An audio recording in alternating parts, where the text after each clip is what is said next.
Sir तो last lecture में problem note रहा था, कंप्लीट किया। Yes sir. आपको वेवलेंथ गिवन था, de Broglie wavelength 2 picometre 2 × 10⁻12 metre.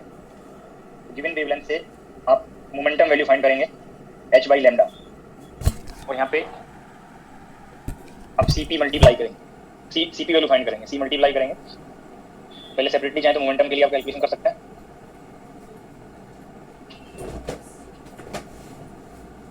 और इस पर्टिकुलर मोमेंटम वैल्यू को ये कंफर्म करने के लिए कि ये रिलेटिविस्टिक है या नॉन रिलेटिविस्टिक है, आप cp वैल्यू फाइंड करेंगे। c से मल्टीप्लाई करेंगे 3 × 10⁸, p वैल्यू 6.63 × 10⁻34 डिवाइडेड बाई 2 × 10⁻12, और ये वैल्यू एनर्जी की यूनिट में आएगा, जूल में आएगा। बट आपको इलेक्ट्रॉन के लिए rest mass energy kilo electron volt या मेगा इलेक्ट्रॉन वोल्ट में आपको कंफर्म है, तो इसको भी इलेक्ट्रॉन वोल्ट में कंफर्म करेंगे, कन्वर्ट करेंगे 1.6 × 10⁻⁻9। वही न्यूमेरिकल वैल्यू को आप लोग ट्राई कीजिए।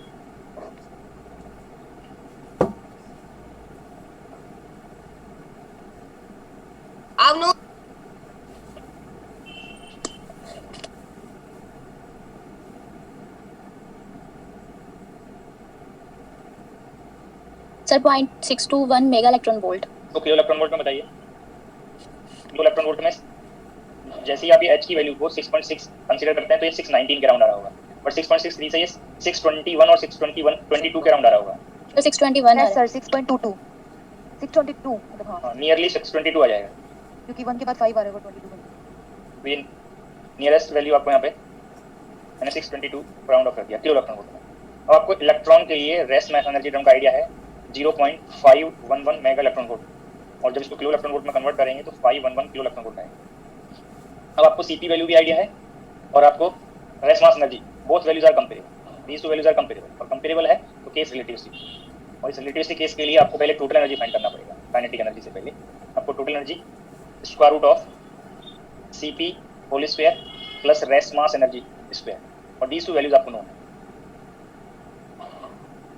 622 स्क्वायर प्लस 511 स्क्वायर, ये वैल्यू भी आप एक बार कैलकुलेट कर लीजिए, एक किलो इलेक्ट्रॉन वोल्ट में आपको वैल्यू का आइडिया आ जाएगा।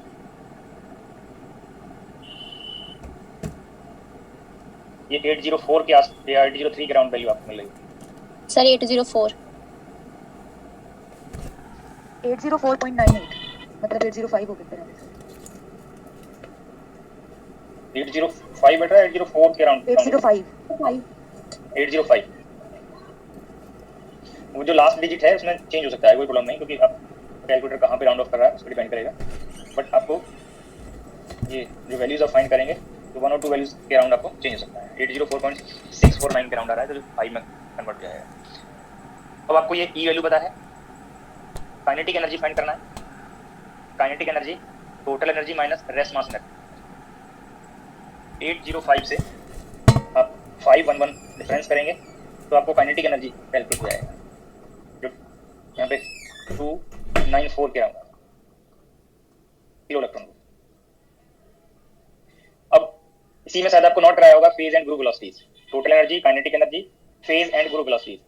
अब आपको एक एनर्जी की वैल्यू का आइडिया है, यहाँ पे मोमेंटम वैल्यू भी आपको कंफर्म है, केस रिलेटिविस्टिक है, तो आपको बोथ एक्सप्रेशंस फेज और ग्रुप वेलोसिटी के एक्सप्रेशंस आपको कंफर्म है। अगर आप फेज वेलोसिटी पहले फाइंड करें, this is the ratio of energy, total energy to linear momentum. In terms of c इसको कंपेयर कर सकते हैं, तो अगर आप सी से मल्टीप्लाई कर लें और सी से डिवाइड कर लें तो इन टर्म्स ऑफ सी ये वैल्यू आपको speed of light in vacuum confirm हो जाएगा। तो ये सीपी वैल्यू आपको यहाँ पे कंफर्म है, और एनर्जी वैल्यू आपको 805 सेम यूनिट में आपको कंफर्म है, 805 divided by 622 in terms of c. तो अब ये रेशियो को आप चेक कर लीजिए, 1.29 से 1.30 के आस नियरेस्ट ये राउंड ऑफ हो जाएगा। 1.2 1.3 नहीं 1.29 थर्ड डिजिट और बताइए इसमें 29 के अराउंड 1.294 और इसके नेक्स्ट 2 1 तो 1.29 में राउंड ऑफ हो जाएगा। अब आपको रिकॉल करेंगे जब कंट्राडिक्शंस आपको डिस्कस किए थे फेज वेलोसिटी के रिगार्डिंग, तो मैंने एक रिलेशन पार्टिकल की वेलोसिटी और फेज वेलोसिटी में आपको डिस्कस किया था वीपी सी स्क्वायर के टर्म्स में। तो पार्टिकल की वेलोसिटी ग्रुप वेलोसिटी है, तो एक रिलेशन रिलेटिविस्टिक केस में vp vg is equal to c square, ये रिलेशन को आप यूज कर सकते हैं। चाहे तो आप रिलेटिविस्टिक केस के लिए फिर से रिलेशंस ड्राइव कर सकते हैं। ई को आप gamma times rest mass energy और पी को gamma times rest mass into velocity use करें, ई बाई पी का रेशियो लेंगे तो आपको कंफर्म हो जाएगा c square by v, vp value c square by v, और वी को आप ग्रुप वेलोसिटी से रिप्लेस कर सकते हैं। तो ग्रुप वेलोसिटी के लिए आपको एक रिलेशन रिलेटिविस्टिक केस में कंफर्म है, vg is equal to c square by vp. Vp आपने कैलकुलेट किया हुआ है, यहाँ पे रिजल्ट को आप फाइंड कर सकते हैं 1.29 सी इन टर्म्स ऑफ सी। ये रेशियो आप ट्राई कर लीजिए, तो 0.77 और 0.78 के अराउंड ये राउंड ऑफ हो जाएगा। वैल्यू को एक बार कंफर्म कर लीजिए कि थर्ड प्लेस पे, डेसिमल के थर्ड प्लेस पे क्या डिजिट आएगी, उससे 0.77, हाँ जी 5.775, हाँ जी 0.78 में राउंड ऑफ हो जाएगा। तो फेज और ग्रुप वेलोसिटीज आपको न्यूमेरिकल डेटा में कैसे फाइंड करना है वो आपको इस एग्जांपल से, इस प्रॉब्लम से आपको कंफर्म रहेगा। इस स्टेप तक और इस स्टेप तक तो क्वांटम मैकेनिक्स का कोई रोल नहीं है, सिर्फ ये आपको यहाँ पे एक्सप्रेशन यूज किया है। इसके ये फेज और ग्रुप वेलोसिटी आप क्वांटम मैकेनिक्स में पढ़ते हैं, ये रिजल्ट आप फाइंड कर सकते हैं। डी ब्रॉगली कांसेप्ट भी क्वांटम मैकेनिक्स में पढ़ते हैं, बट अगर आपको किसी और तरह से रिलेशन आपको हिंट किया होता मोमेंटम कैलकुलेशन के लिए, तो ये स्टेप्स को आप किसी भी पार्ट में रिलेटिव केस के लिए पढ़ सकते हैं।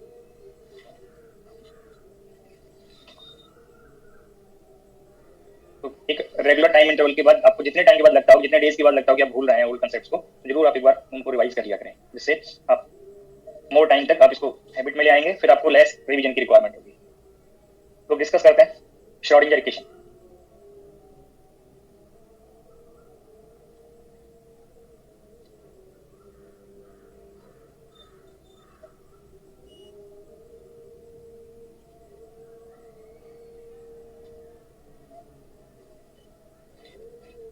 श्रोडिंगर इक्वेशन तो आप लोग एमएससी लेवल पे, ग्रेजुएशन लेवल पे श्रोडिंगर इक्वेशन पढ़े होंगे, टाइम इंडिपेंडेंट श्रोडिंगर इक्वेशन और time independent Schrodinger equation.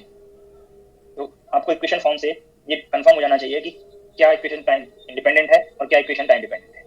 Mostly application जो आपके सिलेबस में है, एग्जाम के सिलेबस में, वो टाइम इंडिपेंडेंट श्रोडिंगर इक्वेशन का है, but some problems time dependent perturbation theory पे भी आपको पूछे गए हैं, और सिलेबस में भी है टाइम डिपेंडेंट परटर्बेशन थ्योरी। तो टाइम डिपेंडेंट श्रोडिंगर इक्वेशन पे भी कुछ प्रॉब्लम्स हैं। तो श्रोडिंगर इक्वेशन में आपको मोस्टली जो एप्लीकेशंस हैं वो टाइम इंडिपेंडेंट के हैं, और आपको इक्वेशन का जो फॉर्म नोट करता है, तो इक्वेशन के फॉर्म से ही आपको ये डिपेंडेंसी का डिफरेंस पता होना चाहिए, ये पर्टिकुलर इक्वेशन टाइम इंडिपेंडेंट है और ये पर्टिकुलर इक्वेशन टाइम डिपेंडेंट है। मैं आपको यहाँ पे सम फॉर्म नोट कर रहा हूँ इक्वेशन का। एक equation h Hamiltonian operator operated over psi function of position and time is equal to i h cross del by del t of psi function of position and time. ये operator को मैंने cap से represent कर दिया। इसी form को आप kinetic energy और पोटेंशियल एनर्जी फॉर्म में कन्वर्ट करेंगे, minus h cross square by twice m del two operated over psi function of position and time plus v potential energy operator psi function of position and time is equal to i h cross del by del t psi function of position and time. इसी को आप थोड़ा simplification करेंगे, del two plus twice m by h cross square e minus v, sometime ये notations भी होते हैं, del two operated over psi function of position and time. Separately उस पार्ट में मैंने साई इंक्लूड कर लिया और राइट साइड 0। मैंने 3 forms of Schrodinger equations note किए हैं। दीज फॉर्म्स को आप अपने नोटबुक में नोट करके ये एक बार नोट कर लीजिए कि which is time independent, which is time dependent और which is most general Schrodinger equation.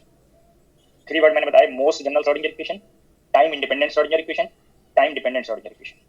या आपको अगर कोई और फॉर्म पता हो इनके अलावा, जस्ट क्वेश्चन इसलिए है कि आपको कंफर्म हो इक्वेशन फॉर्म देख के कि विच इज टाइम इंडिपेंडेंट और which is time dependent Schrodinger equation. पहले आप अपनी नोटबुक में ये 3 इक्वेशंस नोट करें, इनको अगर कैटेगराइज कर सकते हैं तो कैटेगराइज कर लें, मोस्ट जनरल, टाइम इंडिपेंडेंट और टाइम डिपेंडेंट। अगर नहीं कंफर्म हो रहा है इस पार्ट से तो आप अपने नोटबुक में जो आपको फॉर्म पता हो पहले से उसको आप नोट कर दें कि ये टाइम इंडिपेंडेंट है और ये टाइम डिपेंडेंट है। फिर मैं एक्सप्लेन करूंगा तो आपको डिफरेंसेस आइडिया रहेगा। अभी मैं नहीं बता रहा इसमें कि कौन सा इक्वेशन टाइम डिपेंडेंट है, मैं ये नहीं कह रहा कि ये टाइम डिपेंडेंट है। मैंने जैसे आपसे क्वेश्चन राइज किया है 3 इक्वेशंस में, क्या आप कंफर्म कर सकते हैं क्या टाइम डिपेंडेंट है या टाइम इंडिपेंडेंट है या मोस्ट जनरल है। इसके अलावा कुछ फॉर्म आप लोगों ने पढ़े हो तो आप सेपरेटली अपने नोटबुक में नोट कर दें कि ये इक्वेशन टाइम इंडिपेंडेंट है और ये टाइम डिपेंडेंट है।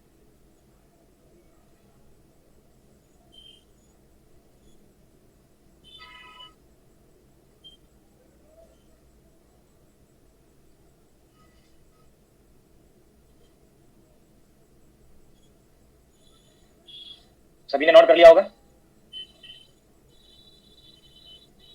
These 3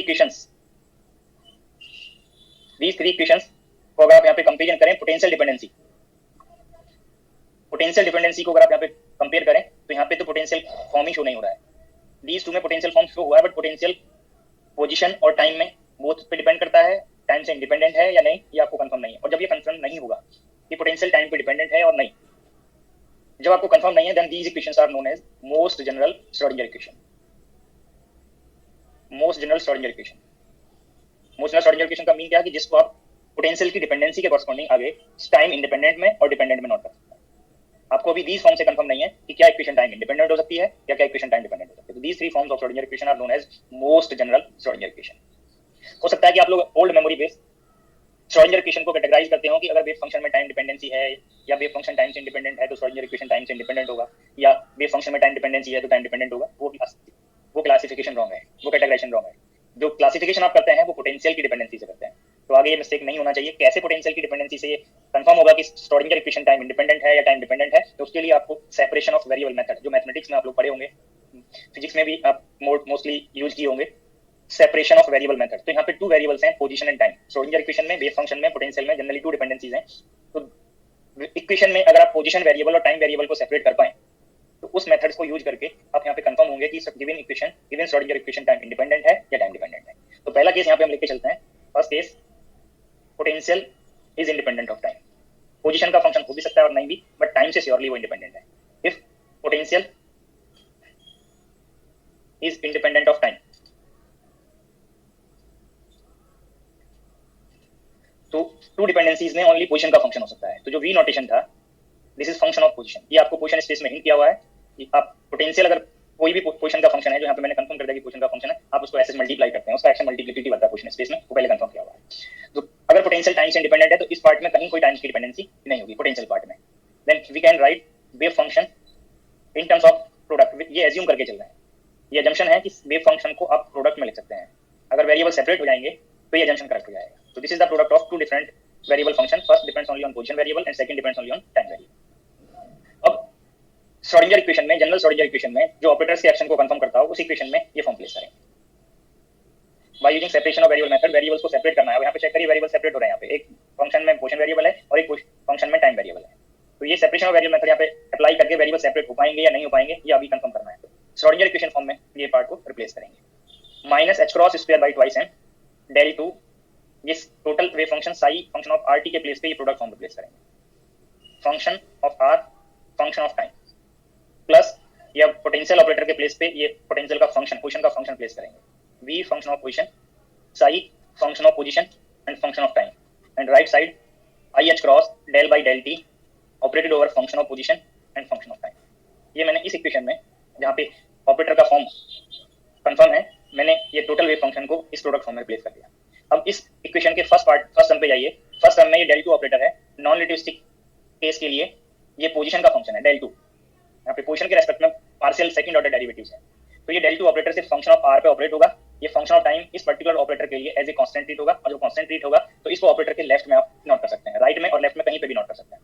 तो नेक्स्ट स्टेप में मैं ऑपरेटर के एक्शन को यहाँ पे रिलेट करने के लिए, जब ऑपरेटर में टाइम डिपेंडेंसी नहीं है डेल टू ऑपरेटर में, तो ये फंक्शन ऑफ टाइम को आप कांस्टेंट ट्रीट करेंगे और लेफ्ट में आप नोट कर सकते हैं। बट जो फंक्शन ऑफ आर है, यहाँ पे पोजीशन डिपेंडेंसी है और पोजीशन के रेस्पेक्ट में ये ऑपरेटर को आपको ऑपरेट करना है। तो जब तक आपको फाई का फॉर्म नहीं पता होगा, ये ऑपरेटर को आप सिंप्लीफाई नहीं कर सकते हैं। ये सच यहाँ पे इंक्लूड रहेगा, प्रेजेंट रहेगा ये पार्ट।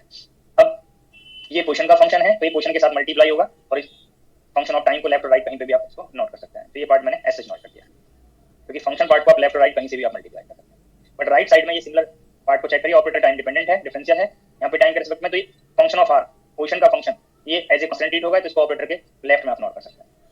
तो phi function of position, i h cross del by del t of function of time. ये इस इक्वेशन में मैंने ओनली ऑपरेटर के एक्शन के कॉरस्पॉन्डिंग वेव फंक्शन के प्रोडक्ट में पोजीशन और टाइम डिपेंडेंट फंक्शन को कांस्टेंट कंसीडर करते हुए लेफ्ट में नोट किया ऑपरेटर के। रीजन क्या है, क्योंकि जो ऑपरेटर के राइट में है वो ऑपरेटर फिर उस पर ऑपरेट होता है। तो ये कंफर्म हो गया कि जब इस पर ऑपरेट नहीं होगा तो मैंने इसको लेफ्ट में नोट किया। अब नेक्स्ट स्टेप में, इस स्टेप के नेक्स्ट स्टेप में टोटल वेव फंक्शन से इस प्रोडक्ट पार्ट से डिवाइड करेंगे। लेफ्ट साइड और राइट साइड बोथ टर्म में टोटल वेव फंक्शन से डिवाइड करेंगे, जो मैं नेक्स्ट स्लाइड पे नोट कर रहा हूँ। Minus h cross square by twice m function of time del two function of position divided by function of time and function of position plus v function of position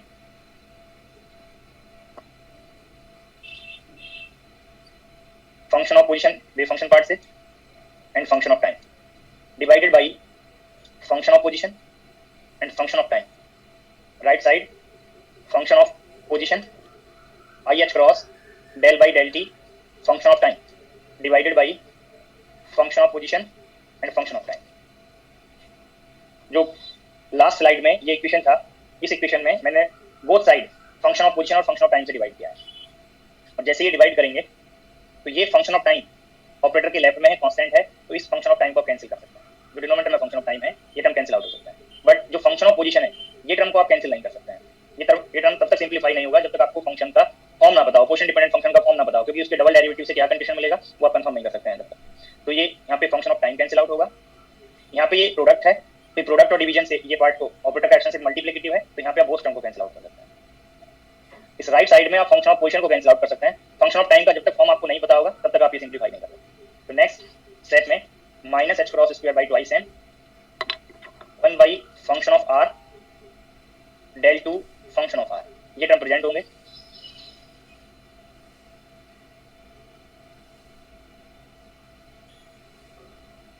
plus यहाँ पे v function of r is equal to 1 by function of time i h cross del by del t function of time. ये आपको next step में result बनेगी. अब आप यहाँ पे कंपेयर कर सकते हैं इस स्टेप पे. इस इक्वेशन के लेफ्ट हैंड साइड में there is only single value, position dependent variable है, आप चेक कर सकते हैं. कहीं पे कोई टाइम डिपेंडेंसी नहीं है लेफ्ट साइड में, और राइट साइड में कहीं पोजीशन डिपेंडेंसी नहीं है, ओनली टाइम डिपेंडेंसी है राइट साइड में. तो जो अभी अजम्पशन था हमारा कि by considering total wave function as the product of two different variable function, position and time variable, function of r function of time, separation of variable method apply किया. अब Schrodinger equation जो part था वहां पे आपको ये variable separate हो गए. इस इक्वेशन का वन साइड पोजीशन डिपेंडेंट है और another side only time dependent है, तो बोथ वेरिएबल्स यहाँ पे सेपरेट हो गए. और ऐसा एक ही कंडीशन में पॉसिबल हो सकता है जब ये बोथ साइड सेपरेटली किसी कांस्टेंट के इक्वल हो. सपोज दैट कांस्टेंट को मैंने यहाँ पे बीटा ले लिया, कोई भी कांस्टेंट मैंने यहाँ पे कंसीडर कर लिया, ये टर्म कांस्टेंट है, बीटा ये कांस्टेंट हो गया. अब ये पार्ट पे आपको मैंने इस टर्म को सेपरेटली इस बीटा से जो राइट साइड में नोटेशन लिया है, ये function of time i h cross del function of t divide by del by del t of function of time is equal to beta, और ये नोटेशन आपको कंफर्म है कांस्टेंट है. अगर आप ये यूनिट को चेक करेंगे तो सम बुक में ये नोटेशन कैपिटल ई नोटेशन भी होता है. रीजन क्या है? क्योंकि आप कोई भी कांस्टेंट नोटेशन यूज कर सकते थे, अल्फा बीटा, बट इस टर्म का जो यूनिट है वो एनर्जी का यूनिट आता है, और जब ये एनर्जी का यूनिट आएगा तो ये नोटेशन को आप ई ले सकते हैं. बट ये ई नोटेशन अभी आपको ये कंफर्म किया कि कांस्टेंट है.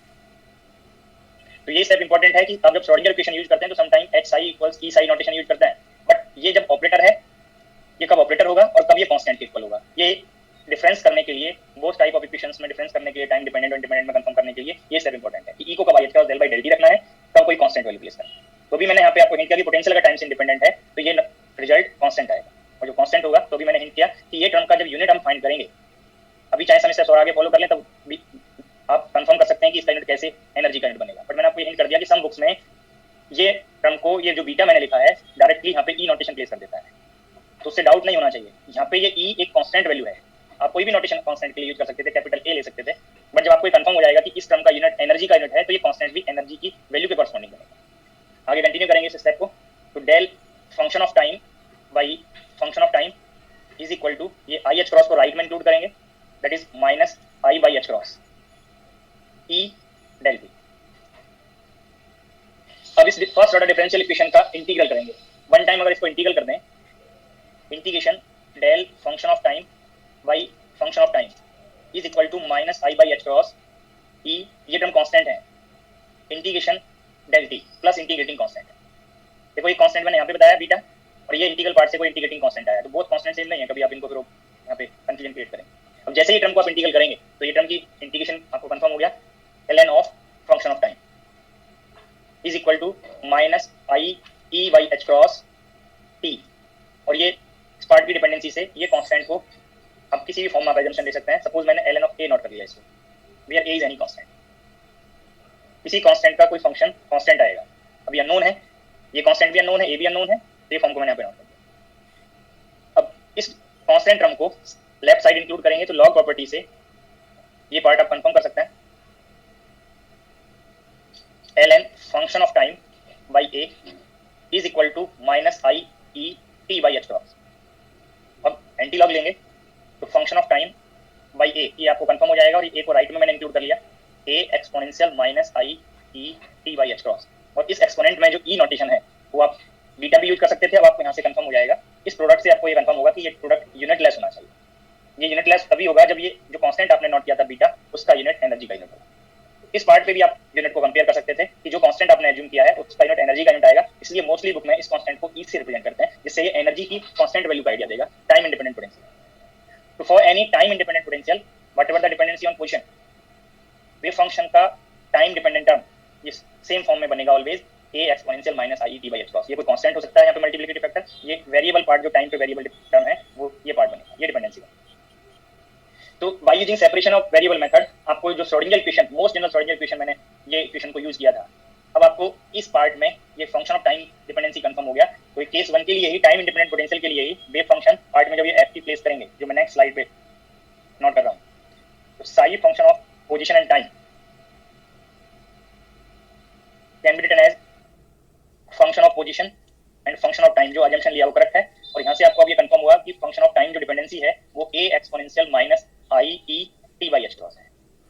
जब आप इसको मोस्ट जनरल श्रोडिंगर इक्वेशन में प्लेस करेंगे, minus h cross square by twice m del two function of position multiplied by a exponential minus i E t by h cross. अब आपको ये कंफर्म हो गया कि इस ऑपरेटर को सिर्फ आप इस पार्ट को ऑपरेट करेंगे, इस पार्ट को ऑपरेट कराएंगे तो रिजल्ट 0 बन जाएगा, plus v function of position function of r a exponential minus i E t by h cross is equal to i h cross del by del t function of position a exponential minus i E t by h cross. अब ये right side में जो operator है time dependent operator, जब इसको आप operate करेंगे तो i h cross as such ये सिर्फ इस टर्म पे ऑपरेट होगा, function of r constant, a constant, exponential term as such, और एक्सपोनेंट का जब डिफरेंशियल करेंगे तो minus i E by h cross, ये टर्म मल्टीप्लाई। अब ये सिंप्लीफाई करेंगे तो आई और माइनस आई का प्रोडक्ट 1 हो गया, एच क्रॉस कैंसिल आउट हो गया, then this result can be written as capital E function of r exponential minus i E t by h cross constant E. अब इस इक्वेशन में आप ये कंपेयर करें, टाइम का कोई रोल नहीं है इस इक्वेशन में, जो टाइम फैक्टर है वेव फंक्शन में उसका कोई रोल नहीं है इक्वेशन में, आप चेक कर सकते हैं। जो ऑपरेटर्स डिपेंडेंसी है वो सिर्फ पोजीशन पार्ट पे डिपेंडेंसी है, और जब आप इस टाइम पार्ट को कॉमन लेके कैंसिल कर सकते हैं, और जैसे ही आप कैंसिल करेंगे minus h cross square by twice है del two function of position plus v function of position phi function of position is equal to E function of r. ये इक्वेशन फॉर्म बनेगा, और यहाँ पे मैंने पहले आपको ये नोटेशन बताया है, this notation is not operator, this notation is constant. अब इस इक्वेशन में आप चेक करिए, there is no time dependency, this equation is independent of time, so this equation is known as time independent Schrodinger equation. This equation is known as time independent Schrodinger equation. आप check कर सकते हैं इस equation में कहीं पे भी time का कोई रोल नहीं है। ये स्टेप सभी को कंफर्म हो जाना चाहिए जो मैंने मैथमेटिकल स्टेप्स डिस्कस किए हैं। अगर कोई फंक्शन होता है वहां पे कोई टाइम का डिपेंडेंसी नहीं है, आप ये श्योर हैं कि यहाँ पे रिलेशन में टाइम का कोई डिपेंडेंसी नहीं है, then function is time independent. तो सिमिलरली इस इक्वेशन को आप कंपेयर कर सकते हैं, इस पार्ट में कहीं पे टाइम डिपेंडेंसी नहीं है, then equation is called time independent Schrodinger equation. इससे एक स्टेप पहले चेक करें, तो वेव फंक्शन में टाइम डिपेंडेंसी अगर आप इंक्लूड करते भी हैं, बट उस टाइम को आप जब ये ऑपरेटर कंसीडर करेंगे तो टाइम का कोई रोल नहीं आएगा, एज ए कांस्टेंट ट्रीट होगा टाइम डिपेंडेंट टर्म। तो मैं यहाँ पे इस पार्ट को अगर आप कंपेयर करें तो यहाँ पे मैं psi function of time include अगर कर लूं तब भी ये equation time independent Schrodinger equation ही होगा, क्योंकि यहाँ पे ऑपरेटर में कहीं कोई टाइम डिपेंडेंसी नहीं है। ये इक्वेशन भी टाइम इंडिपेंडेंट श्रोडिंगर इक्वेशन बनेगा। जैसे ही आपको ये पोटेंशियल में टाइम से इंडिपेंडेंट टर्म कंफर्म हुआ, ये Schrodinger equation time independent Schrodinger equation होगा, ये इक्वेशन भी time independent Schrodinger equation. These two forms are time independent Schrodinger equation, क्योंकि दीज केस में जो ई नोटेशन है वो कांस्टेंट है। कैसे कांस्टेंट है वो अभी आपको लास्ट सम स्लाइड्स में मैथमेटिकल स्टेप्स कंफर्म करके डिस्कस किया हुआ है। इन्हीं टू इक्वेशंस को सम टाइम ये फॉर्म में रिप्रेजेंट करते हैं आप लोग, ये फैक्टर को del 2 plus twice m by h cross square e minus v function of r, चाहे आप बोथ टर्म में सेपरेटली वे फंक्शन नोटेशन इंक्लूड कर लें, चाहे एक साई को राइट में आप इंक्लूड कर सकते हैं, साई और फाई जो भी नोटेशंस हैं। ये इक्वेशन भी आप लोगों ने बुक में पढ़ा हो। ये all forms are time independent Schrodinger equation, ये मोस्टली बुक में आपको मिल जाएगा। बट वहां पे कंफ्यूजन क्या होता है कि इस पोटेंशियल का डिपेंडेंसी कंफर्म नहीं करता। जब तक आप पोटेंशियल का डिपेंडेंसी कंफर्म नहीं करेंगे इक्वेशन टाइम डिपेंडेंट भी हो सकता है, ये नोटेशन तब ऑपरेटर भी हो सकता है। तो ये 3 इक्वेशंस फॉर्म मैंने नोट किए हैं और दीज में ई कांस्टेंट है और कांस्टेंट होगा तो ये टाइम इंडिपेंडेंट श्रोडिंगर इक्वेशन बनेगा। तो आपको जो मैंने स्टेप्स डिस्कस किए हैं, आपको अगर ऑल स्टेप्स ये आपको क्लियर है तो time independent Schrodinger equation form आपको ये सब कंफर्म हो जाएगा। यहाँ पे मैं आपको बताया, यहाँ पे तो दीज टू पार्ट में तो कहीं कोई टाइम डिपेंडेंसी आपको नोटेशन वाइज नहीं दिख रहा है। यहाँ पे टाइम डिपेंडेंसी वेव फंक्शन में इंक्लूड हो रहा है, बट उस टाइम डिपेंडेंसी का इस पार्ट का ऑपरेटर के पार्ट के करस्पॉन्डिंग कोई रोल नहीं, तो कोई रोल नहीं होगा। जैसे ही आपको ये पोटेंशियल कंफर्म हुआ पोजीशन से इंडिपेंडेंट, टाइम से इंडिपेंडेंट है, तो आपको कंफर्म हो गया कि Schrodinger equation time independent Schrodinger equation बनेगा। अगर यही सिमिलर स्टेप्स आप time dependent Schrodinger potential time से डिपेंडेंट कंसीडर करें, सिमिलर स्टेप्स अगर आप फॉलो करें, second case, if potential depends on time then V operator can be represented by function of position and time। तब ये dependency आपको confirm होगा जब टाइम डिपेंडेंट पार्ट होगा। तो यहाँ पे कैटेगराइजेशन हम टाइम डिपेंडेंट टर्म से कर रहे हैं, इसलिए पोजीशन का फंक्शन दोनों पार्ट में आएगा। जब आप मोस्ट जनरल श्रोडिंगर इक्वेशन में आप फिर से एजम्पशन लेके कि टोटल वेव फंक्शन में हम प्रोडक्ट लिख सकते हैं, अभी जैसे एजम्पशन ले रहे हैं, अब ये करेक्ट होगा या नहीं वो आगे के स्टेप्स जब आप फॉलो करेंगे तब आपको पता चलेगा। अगर आप फिर से एजम्पशन लें और time most general Schrodinger equation में आप प्लेस करें del 2 psi function of position and time plus V function of position and time psi function of position and time is equal to I h cross del by del t psi function of position and time। जैसे आपको यहाँ potential dependency confirm हुआ, आप यहाँ पे minus h cross square by twice m del 2 function of position function of time plus V function of position and time phi function of position function of time is equal to I h cross del by del t function of position and function of time। ये part फिर से आप ये del 2 term में ये ft को left में लिख सकते हैं और टोटल वेव फंक्शन इस पार्ट से आप डिवाइड करेंगे तो आपको इक्वेशन फॉर्म बनेगा minus h cross square by twice m function of time, तो टोटल वेव फंक्शन से डिवाइड किया तो कैंसिल आउट हो गया 1 by function of position del 2 function of position, ये टर्म कैंसिल आउट हो गया। v function of position and time is equal to I h cross del by del t ft divided by ft। अगर आप इस step पे जाएंगे तो आप चेक कर सकते हैं अभी यहाँ पे वेरिएबल सेपरेट नहीं हुए, इस फॉर्म में वेरिएबल्स सेपरेट नहीं हुए जो लास्ट पार्ट के लिए सेपरेट हो गए। यहाँ पे आपको कंफर्म है कि लेफ्ट साइड सिर्फ पोजीशन डिपेंडेंट है और राइट साइड टाइम डिपेंडेंट है। मैंने सिमिलर स्टेप्स फॉलो किए, सेम अजम्पशन लिया, बट इस लेफ्ट साइड में जाइए, ये फर्स्ट टर्म में तो पोजीशन डिपेंडेंसी है बट सेकंड टर्म में पोजीशन और टाइम डिपेंडेंसी बोथ हो सकता है। तो इस श्रोडिंगर इक्वेशन में वेरिएबल सेपरेट नहीं हुए, जब सेपरेट नहीं हुए तो जो आपने एजम्पशन लिया ये रॉन्ग हो गया कि साई को आप पोजीशन और time two individual dependent individual variable function का प्रोडक्ट लिख सकते हैं, ये एजम्पशन रॉन्ग हो गया। जो पहले एजम्पशन करेक्ट था, यहाँ पे इस पार्ट से आपको एजम्पशन करेक्ट था, आगे कंटिन्यू कर दिया फॉर्म फाइंड करने के लिए, तो जैसे ही आप पोटेंशियल में टाइम डिपेंडेंसी लेंगे ये एजम्पशन रॉन्ग होगा। और जैसे ही आपका ये एजम्पशन रॉन्ग हुआ क्योंकि यहाँ पे लेफ्ट साइड में पोजीशन और टाइम बोथ डिपेंडेंसीज हैं तो वेरिएबल सेपरेट नहीं हुए, by using separation of variable method ये वेरिएबल सेपरेट नहीं हुए। जब सेपरेट नहीं हुए तो आपको फिर से अगर आप ये स्टेप्स फॉलो करेंगे तो ये surely function of time dependency ये फॉर्म बनेगा, अब श्योर नहीं है। और जब श्योर नहीं है, जब आपको ये ft पार्ट श्योर नहीं हुआ तो राइट साइड में आप जब ये टाइम ऑपरेटर सिंपलीफाई करने के लिए ट्राई करेंगे तो सिंपलीफाई नहीं होगा, ये ऑपरेटर फॉर्म में ही प्रेजेंट रहेगा। तो इस इक्वेशन में राइट साइड में एनर्जी ऑपरेटर फॉर्म में रहेगा, जो ई नोटेशन था वो कांस्टेंट नहीं बना, जो कांस्टेंट नहीं बना तो इस इक्वेशन से आप टाइम डिपेंडेंसी को रिमूव नहीं कर सकते हैं। जब रिमूव नहीं कर सकते then this equation form is known as time dependent Schrodinger equation. जो जैसे ही पोटेंशियल फॉर्म आपको कंफर्म हुआ कि यहाँ पे पोजीशन और टाइम दोनों टर्म्स रहेंगे तो ये इक्वेशन को आप टाइम डिपेंडेंट श्रोडिंगर इक्वेशन कहेंगे।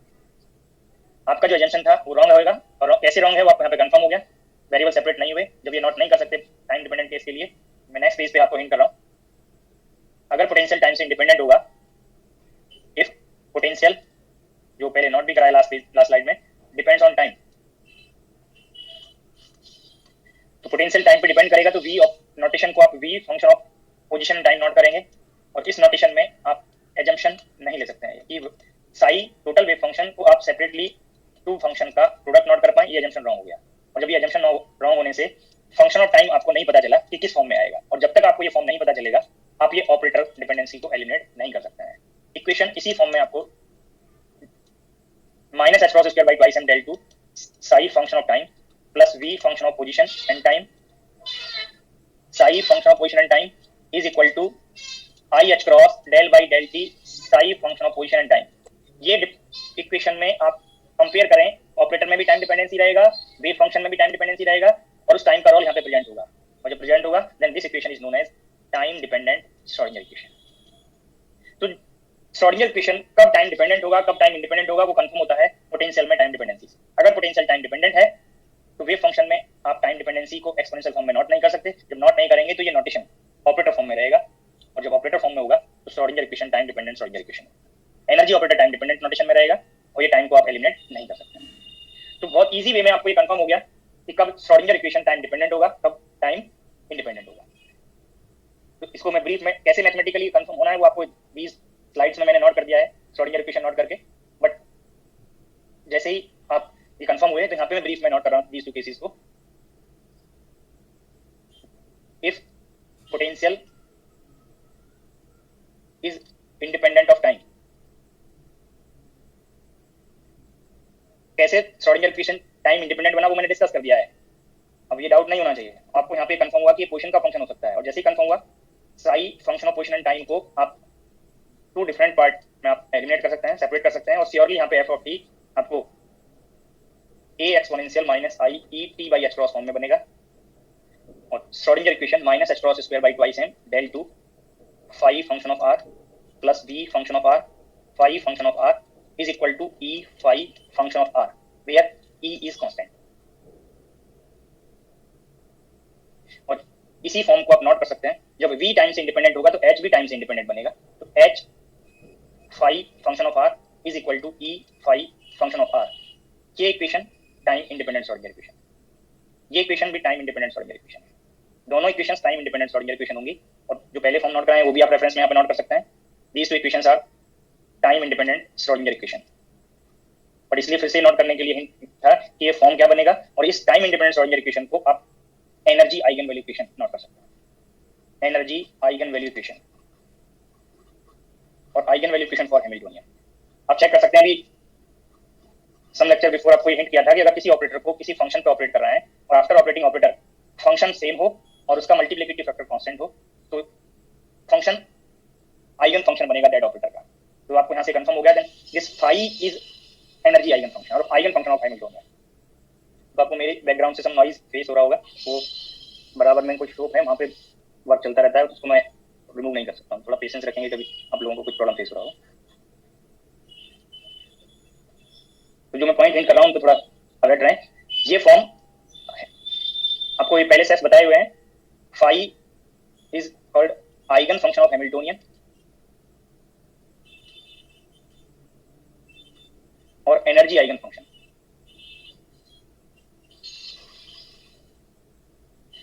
E is called energy eigenvalue, ये टर्म कांस्टेंट है and called energy eigen value और आइगन वैल्यू ऑफ हैमिल्टोनियन।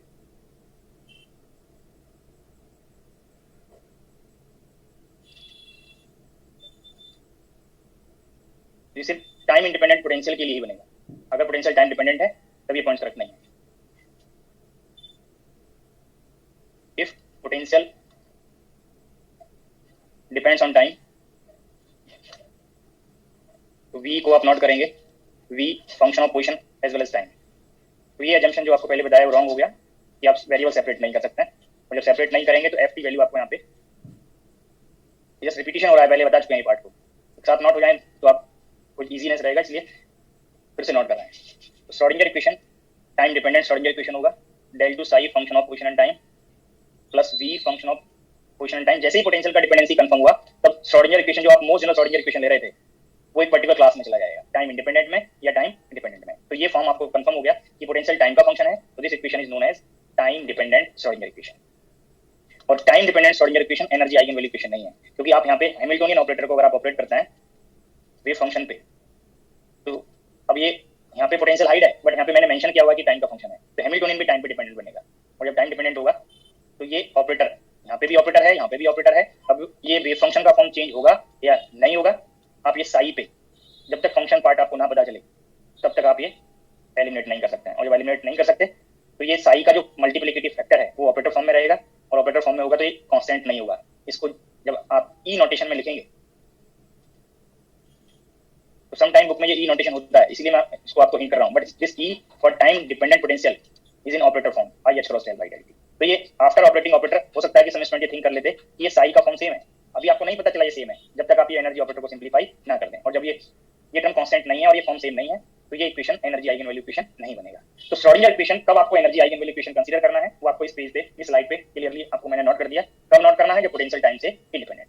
अगर पोटेंशियल टाइम डिपेंडेंट है तो आप श्रोडिंगर इक्वेशन को energy eigen value equation consider नहीं कर सकते हैं। और जितने भी आप एप्लीकेशंस करते हैं before time dependent perturbation theory, वहां पे आप ये इक्वेशन को यूज करके चलते हैं। इस इक्वेशन का आप सॉल्यूशन फाइंड करते हैं, ई को आप कांस्टेंट लेते हैं, तो वेव फंक्शन का मैथमेटिकल फॉर्म फाइंड करते हैं, पोटेंशियल की डिपेंडेंसी कॉरस्पॉन्डिंग क्वेश्चन पे क्या डिपेंडेंसी है, और इस एनर्जी का एक्सप्रेशन फाइंड करते हैं। Particle box, harmonic oscillator, hydrogen atom, इन सब में आप ये एनर्जी आइगन वैल्यू इक्वेशन को ही सॉल्व करते हैं। सॉल्व करके आप eigen function, energy eigen function और एनर्जी आइगन वैल्यूज वहां पे कैलकुलेट करते हैं। तो वो टाइम इंडिपेंडेंट पोटेंशियल का केस है। और टाइम डिपेंडेंट परटर्बेशन थ्योरी में आप perturbation probability of transitions find करते हैं, तब आप ये इक्वेशन को यूज करते हैं। इस इक्वेशन से एज एन अप्रोक्सीमेशन आप प्रोबेबिलिटी ऑफ ट्रांजिशन का एक्सप्रेशन ट्राई करते हैं, बट दैट केस में वो एनर्जी आइगन वैल्यू इक्वेशन नहीं, क्यों? क्योंकि ये टर्म आइगन वैल्यू नहीं बन रहा है। तो ये पॉइंट्स आगे आपको अप्लाई करने हैं, तो करेक्टली आपको पता होना चाहिए। जो पॉइंट्स मैंने यहाँ पे डिस्कस किए हैं उनमें आगे आपको डाउट नहीं होना चाहिए।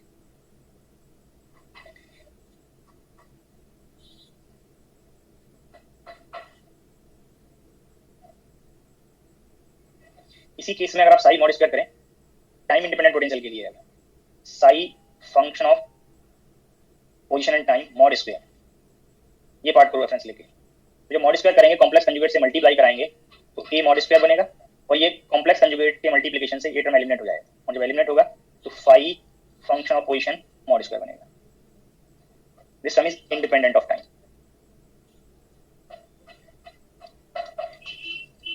बट यहाँ पे अगर आप मॉड स्क्वायर करते हैं तो ये टाइम डिपेंडेंट होता है।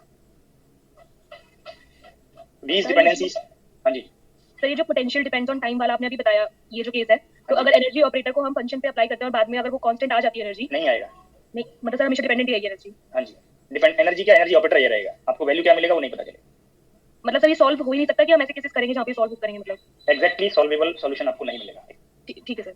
अगर पोटेंशियल टाइम से इंडिपेंडेंट है तो सम सिंपलीफाइड पोजीशन डिपेंडेंसीज के लिए आप श्रोडिंगर इक्वेशन को एग्जैक्टली सॉल्व कर सकते हैं, फ्यू आइडियलाइज्ड सिस्टम्स के लिए।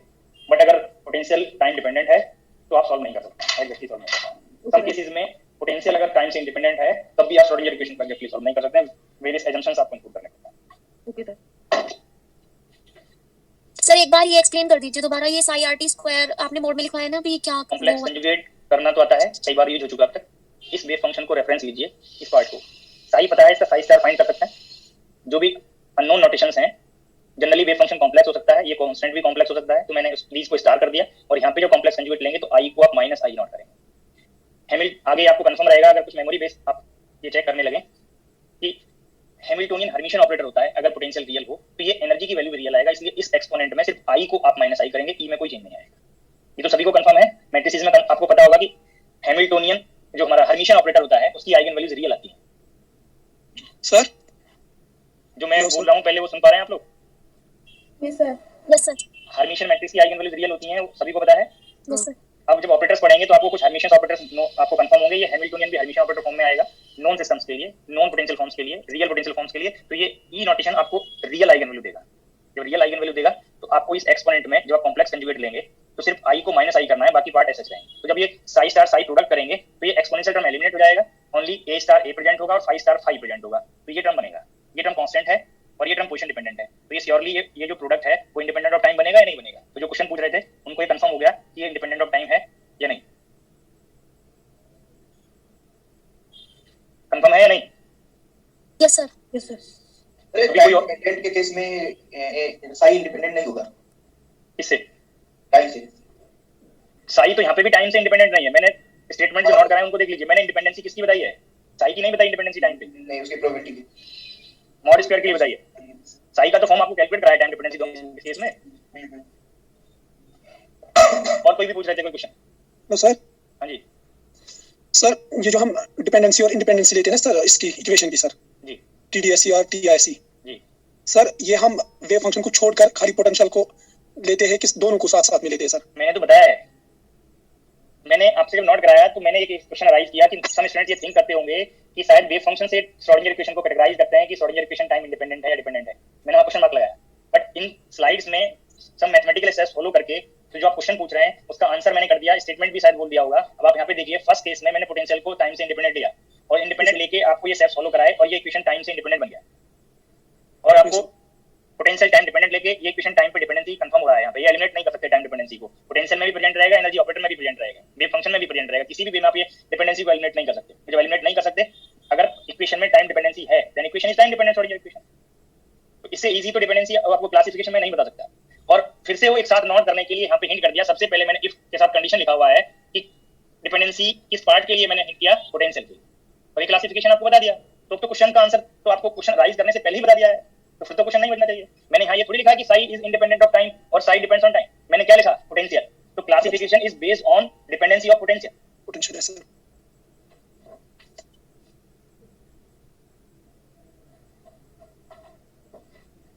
एक स्टेशनरी स्टेट का कंसेप्ट आता है जो मैंने आपको यहाँ पे हिंट करने के लिए आपको बताया है, स्टेशनरी स्टेट।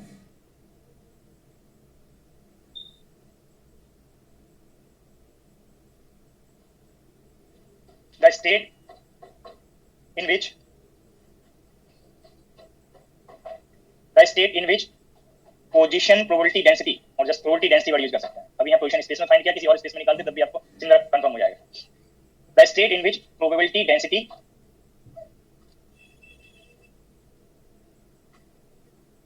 और probability is independent of time।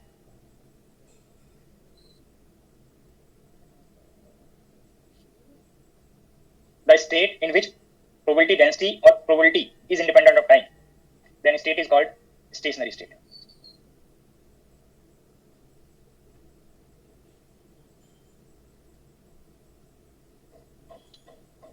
State is called stationary state।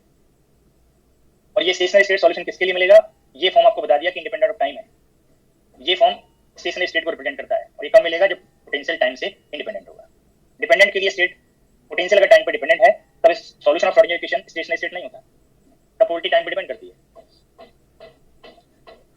तो stationary state solution psi function of position and time, that is phi function of position and a exponential minus i E t by h cross, ये solution बताया for time independent potential. तो stationary state solution भी time independent potential के लिए मिलेगा। इसी से आपको मॉड स्क्वायर टर्म बताया है, ये a mod square phi mod square जो लास्ट पेज पे शो किया, ये सिर्फ टाइम इंडिपेंडेंट के लिए बताया, डिपेंडेंट के लिए नहीं बताया। तो टाइम से अगर पोटेंशियल इंडिपेंडेंट है तो जो सॉल्यूशन ऑफ श्रोडिंगर इक्वेशन बनेगा वो स्टेशनरी स्टेट को रिप्रेजेंट करेगा। अगर पोटेंशियल टाइम पर डिपेंड करेगा तब स्टेट स्टेशनरी स्टेट नहीं होगा, तब प्रोबेबिलिटी टाइम पर डिपेंड करेगा, रिजल्ट टाइम पर डिपेंडेंट आएंगे। मैंने यहाँ पे वर्ड लिखा है प्रोबेबिलिटी डेंसिटी और प्रोबेबिलिटी निकालने के लिए आप इसी को प्रोबेबिलिटी डेंसिटी को इंटीग्रल करेंगे। अगर पोजीशन प्रोबेबिलिटी डेंसिटी है, इंटीग्रेशन पोजीशन के रेस्पेक्ट में कर रहे हैं, अगर साई मॉड स्क्वायर में टाइम डिपेंडेंसी नहीं है तो इंटीग्रल पार्ट से टाइम डिपेंडेंसी थोड़ी इन्वॉल्व हो जाएगा। वहाँ पे टाइम डिपेंडेंसी इंटीग्रल पार्ट से थोड़ी इंक्लूड हो जाएगा। अगर इंक्लूड नहीं होगा तो दोनों पार्ट प्रोबेबिलिटी डेंसिटी भी और प्रोबेबिलिटी भी टाइम से इंडिपेंडेंट है। तो जब भी पोटेंशियल टाइम से इंडिपेंडेंट होगा वहाँ पे प्रोबेबिलिटी डेंसिटी दोनों ही टाइम से इंडिपेंडेंट आएंगे। अगर पोटेंशियल टाइम डिपेंडेंट है तो प्रोबेबिलिटी टाइम पे डिपेंड करेगा। तो सम प्रॉब्लम में कहीं आपको ये कांसेप्ट यूज हो सकता है स्टेशनरी स्टेट का, वो मैंने आपको यहाँ पे हिंट कर दिया है। तो बोथ जो इक्वेशंस आपको मैंने बताई हैं उनमें क्या डिफरेंसेस हैं, कैसे वो डिफरेंसेस अराइज हो रहे हैं, ये जो पॉइंट्स आपको मैंने बताए आगे जब भी आपको अप्लाई होंगे करेक्टली आपको अप्लाई हो जाने चाहिए। अब जो टाइम इंडिपेंडेंट श्रोडिंगर इक्वेशन है उसके एप्लीकेशंस पे बेस्ड क्वेश्चंस पूछे जाते हैं।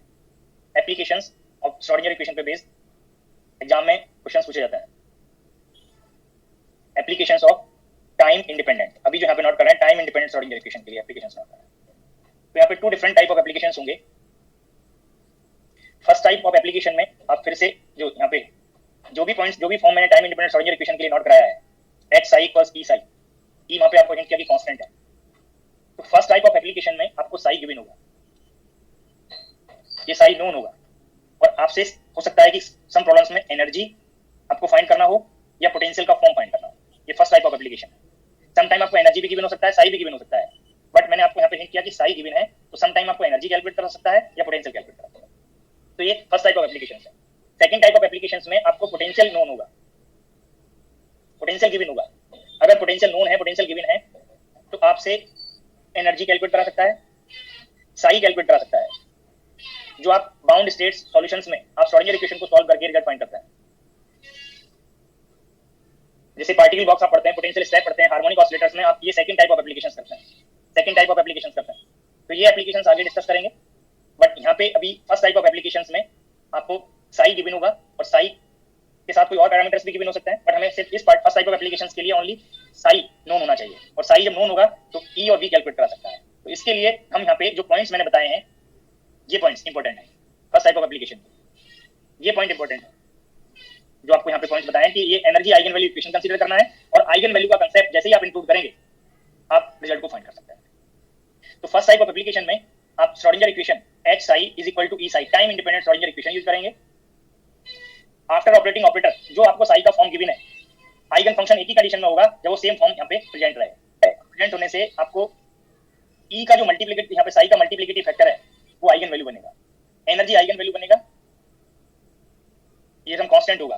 तो सम टाइम ऐसा हो सकता है कि जब आप ये ऑपरेटर को ऑपरेट करें साई पे, तो साई का कोफिशिएंट लेफ्ट साइड से राइट साइड से तो कंफर्म है कि ये कांस्टेंट है, तो ये जो हैमिल्टोनियन ऑपरेटर है आप minus h cross square by twice m depending on the dimension, one dimension और टू डायमेंशन, del 2 ऑपरेटर आप प्लेस करेंगे, साई पे ऑपरेट करेंगे, v function of position psi is equal to E psi, इस equation में आप place करेंगे और प्लेस करके ये del 2 टर्म साई के फॉर्म के कॉरस्पॉन्डिंग ऑपरेट करेंगे और सिंपलीफाई करेंगे, और सिंपलीफाई करने के बाद जो भी फॉर्म यहाँ पे गिवन था, जो भी फॉर्म गिवन था एस कोफिशिएंट या कांस्टेंट टर्म इंक्लूड करते हुए ये साई कॉमन ले लेंगे। अब आपको ये इस इक्वेशन में राइट साइड में साई का कोफिशिएंट एनर्जी आइगन वैल्यू है, तो लेफ्ट साइड में भी ये टर्म आइगन वैल्यू की कंडीशन को फॉलो करना चाहिए। आफ्टर ऑपरेटिंग ऑपरेटर ये आपको कंपेयर करना है, यहाँ पे आपको हिंट किया हुआ है कि ये इक्वेशन रेफरेंस लेंगे, ये ऑपरेटर को आप ऑपरेट करेंगे, ऑपरेट करने के बाद same wave function form right में कॉमन लेंगे इस ऑपरेटर के राइट।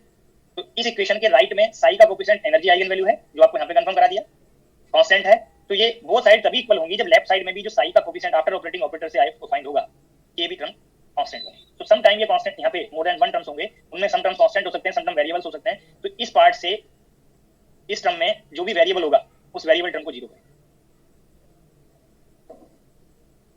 यहाँ पे जो भी वेरिएबल टर्म बनेगा साई के कोफिशिएंट में मोर देन वन टर्म हो सकता है, तो वेरिएबल टर्म को जीरो फिट करके आप पोटेंशियल की वैल्यू को फाइंड करें। ये ब्रीफ में मैंने आपको ये मेथड सजेस्ट कर दिया, और ये कोई न्यू मेथड नहीं है, आइगन वैल्यू का कांसेप्ट जस्ट आपको यहाँ पे यूज करना है। सभी को ये मेथड हिंट हुआ? सर ये दोबारा था ना, हम जीरो के इक्वल क्यों करेंगे इसको?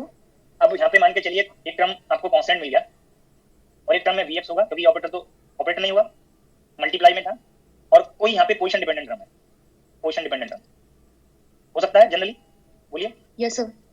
तो अब आप ये बताइए ये साई का कोफिशिएंट है ये टर्म लेफ्ट साइड में after operating operator on side, yes sir. तो ये क्या ये टर्म आइगन वैल्यू बनेगा? राइट साइड में तो आइगन वैल्यू है, नहीं ये आइगन वैल्यू कब बन सकता है? जब यहाँ से पोजीशन डिपेंडेंसी एलिमिनेट हो जाए, ये टर्म कांस्टेंट बन जाए। तो इसको कांस्टेंट करने के लिए, आइगन वैल्यू की कंडीशन से रिलेट करने के लिए जो भी यहाँ पे पोजीशन डिपेंडेंट टर्म का फंक्शन बनेगा उसको ऐसा जीरो कर दीजिए, आपको पोटेंशियल का फॉर्म पता चलेगा। ठीक है सर। ठीक है, ये मैं कुछ स्टेप्स मैंने सजेस्ट कर दिए, अब इसको एक प्रॉब्लम से चेक कर लेते हैं तो आपको मेथड कंफर्म हो जाएगी कैसे स्टेप बाय स्टेप आपको ये रिजल्ट फॉलो करना है। सर जितनी टर्म पोजीशन पे डिपेंड करेंगी सबको जीरो करेंगे ना? वहाँ पे जो भी रिलेशन बनेगा प्लस है माइनस है वो ऐसा आप उसको जीरो कर देंगे तो आपको डिपेंडेंसी कंफर्म हो जाएगी, पोटेंशियल का डिपेंडेंसी आपको पता चल जाएगा। Okay sir. पेज नंबर मैं आपको यहाँ पे हिंट कर रहा हूँ, उस पेज नंबर को यूज करके पेज नंबर 12 ये मेथड आपको कंफर्म हो जाएगा किसी non page number 12 problem number 9, page number 12 problem number 9 एक बार स्टेटमेंट रीड कर लीजिए तो आपको ये स्टेटमेंट रीड करके कंफर्म भी हो जाएगा कि मेथड एप्लीकेबल है या नहीं। जो मैंने आपको पॉइंट सजेस्ट किए हैं उन पॉइंट्स को कंपेयर करें। मैं स्टेटमेंट रीड कर रहा हूं, एक बार खुद से आप लोग भी स्टेटमेंट रीड कर लीजिए।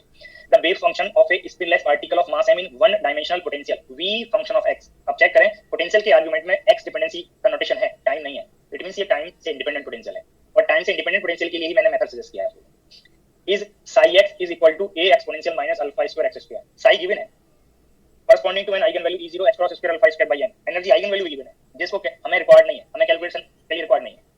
The potential vx is psi given है, पोटेंशियल फॉर्म को आपको कैलकुलेट करना है, फाइंड करना है।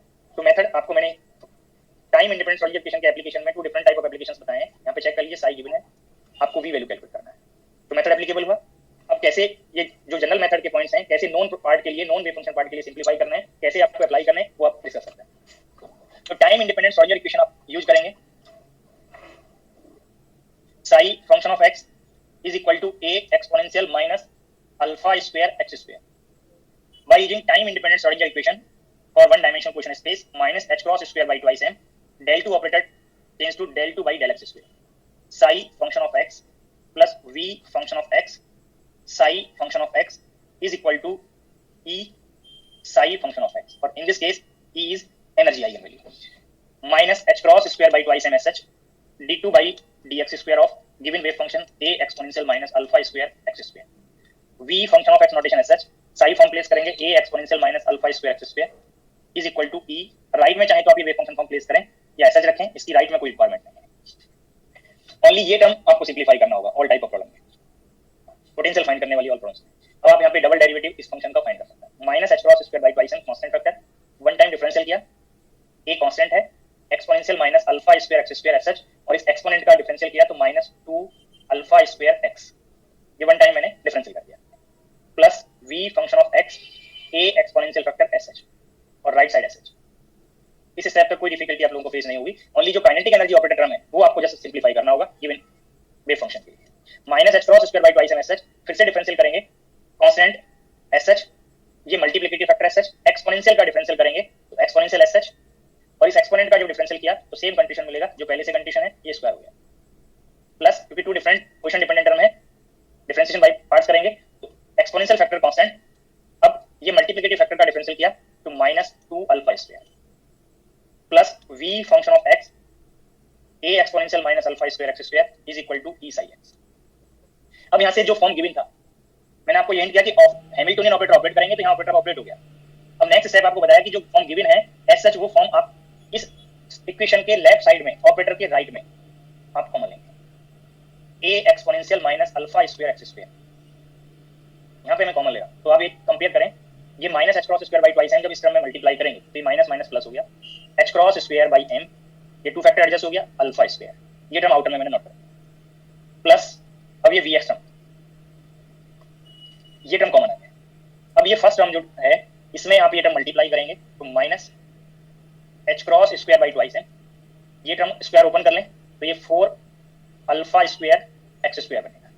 इस स्टेप तक सभी को कंफर्म हो गया, कोई डाउट तो नहीं? अल्फा पावर 4 आएगा ना सर? हाँ जी, अल्फा पावर 4। ये स्टेप तक आप चेक करिए, मैंने जो जनरल मेथड बताया कि ये हैमिल्टनियन ऑपरेटर ऑपरेट करेंगे और ऑपरेटर ऑपरेट करने के बाद ये गिवन फॉर्म को कॉमन लेंगे और इस साई के कोएफिशिएंट के लिए आप ये टर्म को यहाँ पे वेरिएबल टर्म को पोजीशन से इंडिपेंडेंट बनाने के लिए 0 कर दें। अब यहाँ पे कंपेयर करें, ये टर्म कांस्टेंट है, ओनली पोजीशन डिपेंडेंट टर्म ये दीस टू टर्म है, तो ये राइट साइड में जो साई का कोएफिशिएंट है e, तो आप चेक करें, अब ये फिर से साई बन गया, ये कॉमन लेते हैं, h cross square alpha square by m plus v function of x minus ये टू फैक्टर को एडजस्ट कर दें तो 2 h cross square by m alpha square x square psi x is equal to E psi x. अब both side में जो साई का coefficient है वो आइगन वैल्यू होगा, और आइगन वैल्यू सिर्फ एक ही कंडीशन में हो सकता है जब ये लेफ्ट साइड में साई का कोएफिशिएंट पोजीशन से इंडिपेंडेंट बन जाए। और अब इसको पोजीशन से इंडिपेंडेंट बनाने के लिए जो भी वेरिएबल टर्म का फंक्शन है, जो भी रिलेशन है वेरिएबल टर्म का, अब आप उसको 0 कर दीजिए। ये टर्म कांस्टेंट है, इसको कुछ नहीं करेंगे, ओनली ये टर्म इस रिलेशन को 0 कर दें तो ये टर्म कांस्टेंट बन गया और आइगन वैल्यू से मैच आ जाएगा। तो आप v function of x minus 2 h cross square alpha square by m multiplied by alpha square x square is equal to 0। आप चेक कर लीजिए, ये एस सच रिलेशन को मैंने 0 कर दिया, और जब 0 करेंगे तो आपको पोटेंशियल फंक्शन फॉर्म पता चल गया, 2 h cross square alpha square by m multiplied by alpha square x square. इस पोटेंशियल के कैलकुलेशन में जो गिवन एनर्जी है उसका कोई रोल मैंने यूज नहीं किया, बट क्योंकि ऑप्शन फॉर्म में जो ये एनर्जी पार्ट दिया है ये नोटेशन इंक्लूड किया हुआ है, तो लास्ट में ऑप्शन से कंपेयर करने के लिए पोटेंशियल कैलकुलेट करने में इसका कोई रोल नहीं है, बट इसको ऑप्शन से मैच कराने के लिए इसकी रिक्वायरमेंट है। तो अब यहाँ पे ये h cross square alpha square by m को ई नॉट नोटेशन में जैसे ही आप रिप्लेस करेंगे तो आप ऑप्शन को कंपेयर कर सकते हैं। तो twice E not alpha square x square S H, आपको ये कंट्रीब्यूशन भी इंक्लूड करते हुए आपको पोटेंशियल फॉर्म पता चल गया, तो थर्ड ऑप्शन करेक्ट। जो जनरल मेथड मैंने आपको सजेस्ट किया था इस पर्टिकुलर नॉन प्रॉब्लम के लिए, नॉन वेव फंक्शन पार्ट के लिए, मैंने वो हिंट कर दिया है, आपको फॉर्म कैलकुलेट करा दिया पोटेंशियल का। किसी को कोई डाउट हो इसके स्टेप्स फॉलो करने में तो अपने को अनम्यूट करके पूछ ले, बाकी डाउट नहीं होना चाहिए।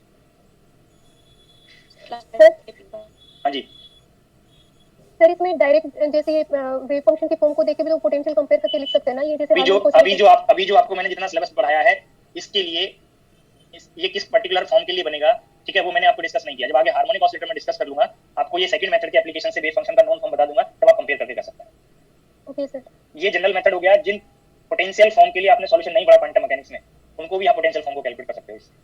आप harmonic oscillator, hydrogen atom, rigid rotator, particle box, इन्हीं को तो कंपेयर कर पाओगे। इसके अलावा अगर आपको वेव फंक्शन दिया हुआ हो तब कैसे अप्लाई करोगे, वो मेथड आपको भी कंफर्म होगा। Okay sir. सर मैं चीज कहना चाहती हूँ जी सर, हम न्यू लर्नर कोई सिंगल क्वेश्चन पूछिए, एक साथ मिक्स करते हैं तो ओवरलैप हो जाता है सर।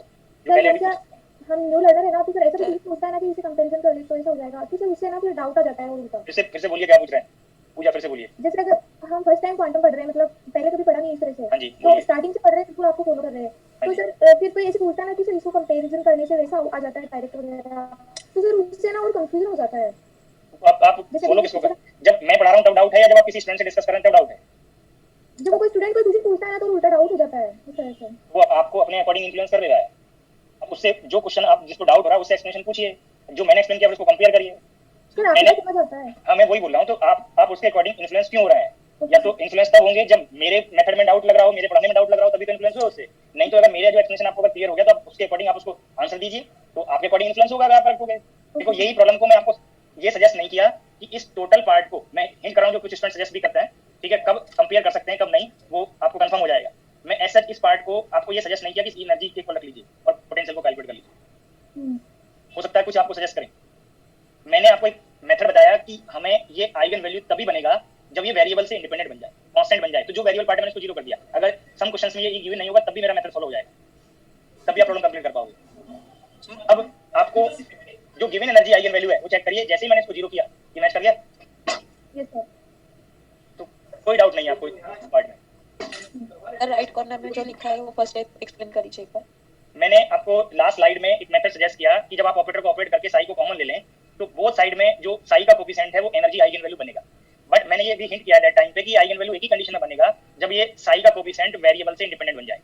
अब यहाँ पे जो फर्स्ट टर्म है ये तो वेरिएबल से इंडिपेंडेंट है, बट जो सेकंड और थर्ड टर्म है वहाँ पे वेरिएबल पोजीशन आ रहा है, पोजीशन वेरिएबल इंक्लूड हो रहा है। तो वेरिएबल से इंडिपेंडेंट करने के लिए जो भी पोजीशन डिपेंडेंट टर्म का रिलेशन बनेगा उस टर्म को मैं एस जीरो कर रहा हूँ। ये मैंने यहाँ पे जीरो कर दिया। चेक कर लीजिए, जो टर्म वहाँ पे वेरिएबल टर्म था वो प्लस हो माइनस हो वो एस मैंने जीरो कर दिया। अब इसको जीरो करने से मुझे पोटेंशियल का फॉर्म पता चला, बट ऑप्शन में ये टर्म प्रेजेंट नहीं है, ये ई नॉट के टर्म्स में है। तो ये मैंने अब ई नॉट को प्लेस किया। मैंने लास्ट में ई नॉट लिखा, ये हिंट भी होना चाहिए सभी को, क्योंकि इस पोटेंशियल फॉर्म के कैलकुलेशन के लिए आपको ई नॉट की रिक्वायरमेंट नहीं है। सर इस क्वेश्चन में हमें कैसे पता चला कि टाइम डिपेंडेंट लेना या टाइम इंडिपेंडेंट? अरे यार ये देखो, मुझे ये नहीं क्लियर होता, आप लोग उन डाउट्स को पूछते हैं जो मैं कई बार बता चुका होता हूँ। मैं दोनों टाइप के इक्वेशन में डिफरेंस बताने का फिर मेरा क्या रोल रहा है? आप अपनी नॉलेज को अभी भी यहाँ पे इंक्लूड कर रहे हैं, मेरे बताने के बाद आप इसको फॉलो नहीं करते। मैंने यहाँ पे मैथमेटिकली आपको बोथ इक्वेशन में डिफरेंस कंफर्म किया, फिर उसके ब्रीफ पॉइंट्स भी आपको नोट करा दिया। अब आप ये बताइए, क्या एनर्जी आइगन वैल्यू मैंने यहाँ पे बताया? ये दोनों नोटेशन से आपको बताया कि ये पोजीशन से डिपेंडेंट है बट टाइम से इंडिपेंडेंट है। ये नोटेशन से बताया कि पोजीशन और टाइम दोनों पर डिपेंडेंट हो सकता है। क्या आपको गिवन प्रॉब्लम के नोटेशन में आपको आर्गुमेंट नहीं शो किया होगा जो क्वेश्चन पूछ रहे थे? ओके सर, वो एक पोजीशन दिया है सर। हाँ दिया है, तो इससे कंफर्म हो गया कि टाइम से इंडिपेंडेंट है, पोजीशन का फंक्शन है। सम टाइम प्रॉब्लम के स्टेटमेंट में लिखेगा कि टाइम इंडिपेंडेंट पोटेंशियल है। और मैं आपको ये फिर से सजेस्ट कर दूं, ये मेथड से आप पोटेंशियल फाइंड कर रहे हैं। आपने energy eigen value equation use किया जो सिर्फ टाइम इंडिपेंडेंट पोटेंशियल के लिए यूज कर सकते थे। अगर पोटेंशियल टाइम डिपेंडेंट होगा तो आप पोटेंशियल फॉर्म नहीं फाइंड कर सकते। ये वाला और सर अगर एक्स का मत दिया तो साई के बाद तो हम मतलब टाइम डिपेंडेंट ले, वो भी करवा देते। फिर से बोलिए क्या पूछ रहे हैं? अगर साई का एक्स का टी लिखा होता तो हम साई का आप जब मैं एक्सप्लेनेशन देता हूं, जब मैं पढ़ाता हूं तब भी कंसंट्रेट हुआ करिए।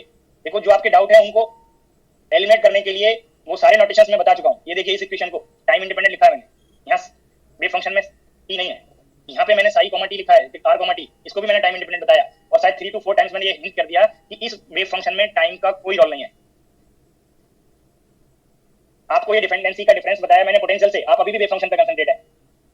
ओके सर, ओके क्वेश्चन से आगे एक्सप्लेन होता है सर, उससे पहले अब बाकी जिसको का डाउट पूछना है वो लेक्चर के बाद पूछेगा। बीच से अभी भी डाउट पूछने लगता है, कई बार मैं आपको इग्नोर करने की कोशिश करता हूं, फिर मुझे कई बार ये लगता है कि मैंने क्वेश्चन बताया कहीं इसमें डाउट होगा तो आगे क्वेश्चंस में फिर उनको प्रॉब्लम होगा, वो मिस्टेक करेंगे, इसलिए कई बार बताना जरूरी होता है। और जो आर्टिकल के डाउट्स हैं, नोटेशन के डाउट्स हैं, उनमें कोई डाउट नहीं होना चाहिए। मैंने सारे डाउट्स जितने आप लोगों ने डाउट्स पूछे हैं सारे मैंने आर्टिकल बताए हुए हैं, सारे आंसर्स किए हुए हैं। जितना अच्छे से कंसंट्रेट हो जाएंगे लेक्चर में वो आपके लिए बेनिफिशियल होगा। बाकी तो मैं लेक्चर डिलीवर कर रहा हूँ, मैं डाउट नहीं बता रहा अभी। आप लोग क्लासरूम को, लेक्चर को डाउट डिस्कशन मान लेते हैं, जो ग्रुप जैसे ग्रुप डिस्कशन करते हैं, वो नहीं चल रहा। अगर ग्रुप डिस्कशन करने लगे, मैं 1-1 मिनट सारे स्टूडेंट्स को देने लगूं तो लेक्चर होगा ही नहीं, सिलेबस होगा ही नहीं, ना मैं कुछ अपना नॉलेज आपको दे पाऊंगा। मैंने बहुत इजी वे में स्टार्टिंग के 2-3 लेक्चर्स के बाद आपको ये सजेस्ट किया, आप अपनी नॉलेज से क्वेश्चन पूछते हैं। मैंने जो पढ़ाया पहले उसको तो पढ़ लीजिए, आप उसको पढ़ते ही नहीं है, आप उसको फॉलो नहीं करते। जो जितने भी स्टूडेंट डाउट पूछते होंगे 10% को मैं हटा दूं तो बाकी सारे स्टूडेंट्स अपनी नॉलेज से डाउट पूछते हैं। मेरे जो लेक्चर का आपको बेनिफिट मिलना चाहिए वो कभी ना पढ़ते हैं, ना उसको कंसंट्रेट होता है, ना सीखने की कोशिश करते हैं। एक बार जो मैंने आज पढ़ाया उसको अगर फिर भी किसी को लगता है तो डाउट डिस्कशन के लिए मैं 15 मिनट 20 मिनट कई बार 1 आवर तक डाउट बताया, उसमें पूछ लें। या सही तरीका क्या है कि आप एक बार जाके पढ़ें, नेक्स्ट लेक्चर में उस पुराने लेक्चर का आप डाउट पूछिए। हो सकता है आपको डाउट पूछने की जरूरत ही ना पड़े, क्योंकि आज जो आप डाउट पूछ रहे हैं लेक्चर के साथ साथ जो डाउट पूछ रहे हैं, उन्होंने मेरे लेक्चर को तो फॉलो करने की कोशिश ही नहीं की। आपके क्वेश्चन माइंड में कोई क्वेश्चन पहले से था, आप उसको यहाँ पे पूछ रहे हैं, मैंने जो पढ़ाया आप उससे आंसर ही नहीं ले रहे। सही बात है सर। ये मेथड, ये प्रॉब्लम सभी को क्लियर हुआ? Yes sir. Yes sir, yes sir, sir. Next problem. Yes sir.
Sir b x equal to 0.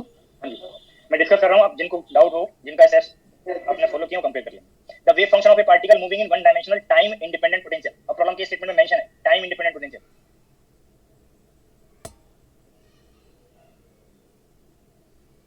Vx notation आपको यहाँ पे दिया, is given by psi x is equal to exponential minus I a x plus b, where a and b are constants. This means that the potential is of the form psi given है, potential आपको यहाँ पे find करना है. By using time independent Schrodinger equation minus h cross square by twice m d2 by dx square of psi x plus vx psi x is equal to e psi x minus h cross square by twice m d2 by dx square of exponential minus I a x plus b plus vx psi x. मैंने सिर्फ first term में की बार psi x place किया है क्योंकि operator का जो steps है सिर्फ फर्स्ट टर्म के लिए है, बाकी तो आप vx नोटेशन का सच इंक्लूड करता है. Minus h cross square by twice m. अब ये एक्सपोनेंशियल का आप डिफरेंशियल करेंगे तो एक्सपोनेंशियल एस सच और एक्सपोनेंट में जो आपका एक्स डिपेंडेंट टर्म है उसका मल्टीप्लिकेटिव फैक्टर आपको मिलेगा, और डबल डेरिवेटिव लिया तो माइनस आई ए का स्क्वायर यहाँ मल्टीप्लाई में आ जाएगा plus vx psi x is equal to e psi x. अब फिर से जो गिवन वेव फंक्शन फॉर्म था, ऑपरेटर ऑपरेट हो गया, अब उसको राइट में लेफ्ट साइड में इक्वेशन के लेफ्ट साइड में ऑपरेटर के एक्शन के राइट में आप इसको कॉमन लेंगे. h cross square by twice m, ये i स्क्वायर टर्म माइनस बन देगा और माइनस से प्लस हो गया plus vx is equal to e psi x. अब इस psi के कोफिशिएंट में आप चेक करिए, वो पोजीशन से इंडिपेंडेंट बनाना है. जो भी पोजीशन डिपेंडेंट टर्म है उनको जीरो करना है, कोरिलेशन को जीरो करना है. ये टर्म कांस्टेंट है, पोजीशन डिपेंडेंट टर्म से vx है, इसको जीरो करेंगे तो पोटेंशियल आपको कंफर्म हो गया, और ये थर्ड ऑप्शन से मैच करेंगे. अब लास्ट टू प्रॉब्लम्स जो मैंने डिस्कस किए हैं उनमें एक डिफरेंस था. इससे पहले वाले प्रॉब्लम में एनर्जी आइगन वैल्यू गिवन था, मैंने आइगन वैल्यू का रेफरेंस सिर्फ लास्ट में ऑप्शन मैच कराने के लिए यूज किया, कैलकुलेशन के लिए यूज नहीं किया. अभी कोई स्टूडेंट को मैंने सजेस्ट किया था कि कुछ स्टूडेंट ये या कोई टीचर ये सजेस्ट करते हैं कि इसको आप एनर्जी के ऊपर रख लीजिए और पोटेंशियल फाइंड कर लीजिए. अब यहाँ पे तो एनर्जी नहीं दिया था, क्या प्रॉब्लम कंप्लीट हो पाता? जो मेथड मैंने सजेस्ट किया उससे प्रॉब्लम कंप्लीट हो गया. बट अगर आप इस साई के कोएफिशिएंट को इक्वेट करते और इक्वेट करके फिर आप पोटेंशियल की वैल्यू को कैलकुलेट करते तो क्या कैलकुलेट हो पाता? ये तो आपको गिवन ही नहीं था. तो जो मैंने मेथड बताया है, ठीक है, वो एप्लीकेबल है, उससे आंसर कैलकुलेट हो गया. लास्ट में अगर आपको सम प्रॉब्लम में आइगन वैल्यू दिया है तो मैच कराने के लिए आप यहाँ पे फिर से एक बार प्लेस करके देख लें कि आइगन वैल्यू से मैच करता है कि नहीं करता है. यहाँ पे तो दिया ही नहीं तो मैच कराने की जरूरत ही नहीं है, ऑप्शन से आपको रिजल्ट मैच करेगा. जब ये आइगन वैल्यू दिया होगा तो आप कंपेयर भी कर सकते हैं उसको भी, जो जीरो करने के बाद आइगन वैल्यू मैच करता है या नहीं करता है.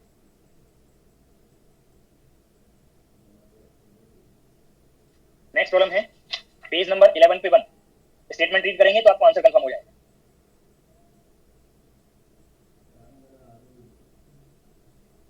पेज नंबर 11 पे 1.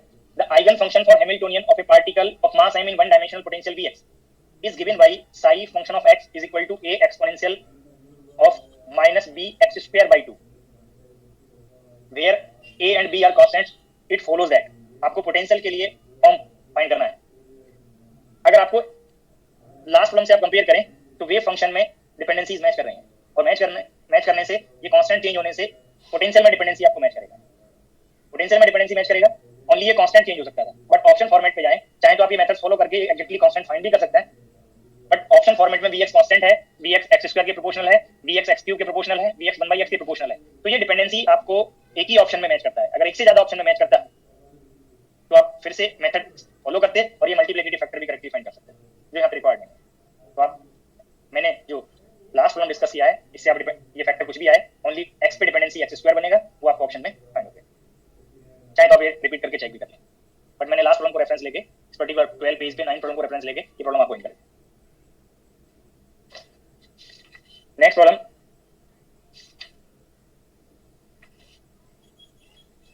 Page number 15, problem number 5. Page number 15, problem number 5. Statement को एक बार रीड कर लीजिए.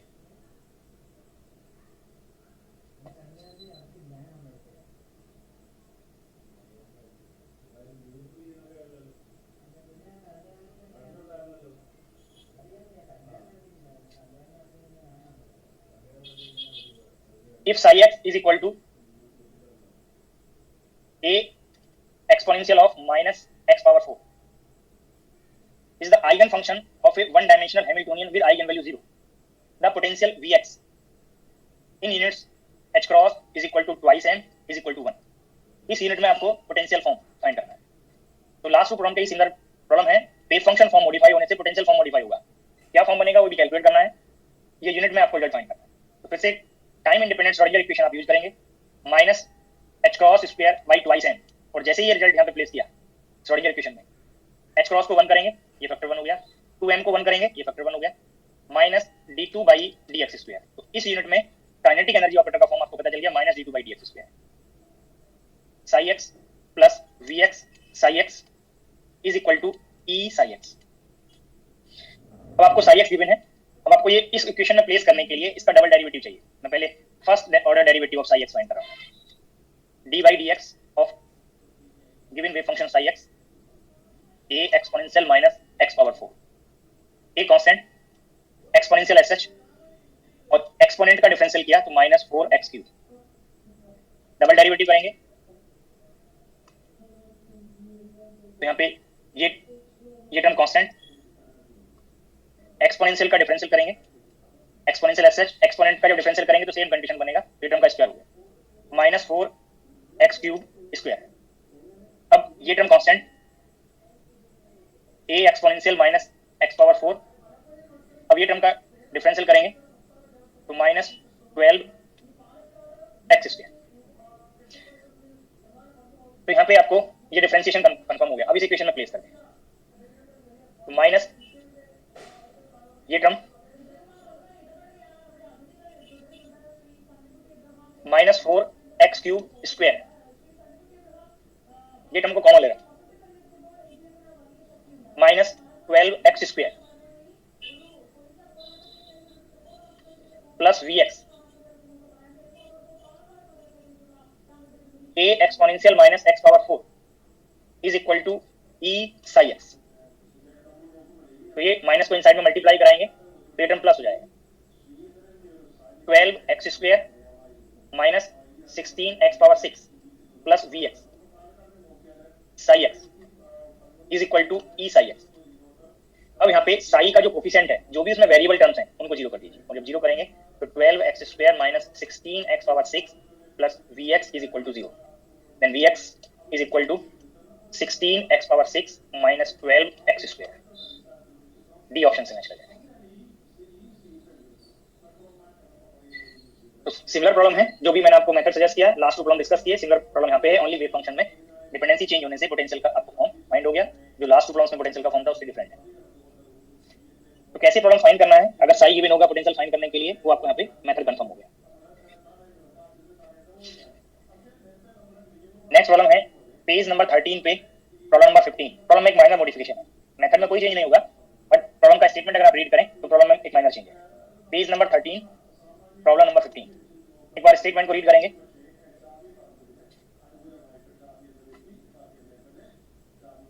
For a particle of mass m in one dimensional harmonic oscillator potential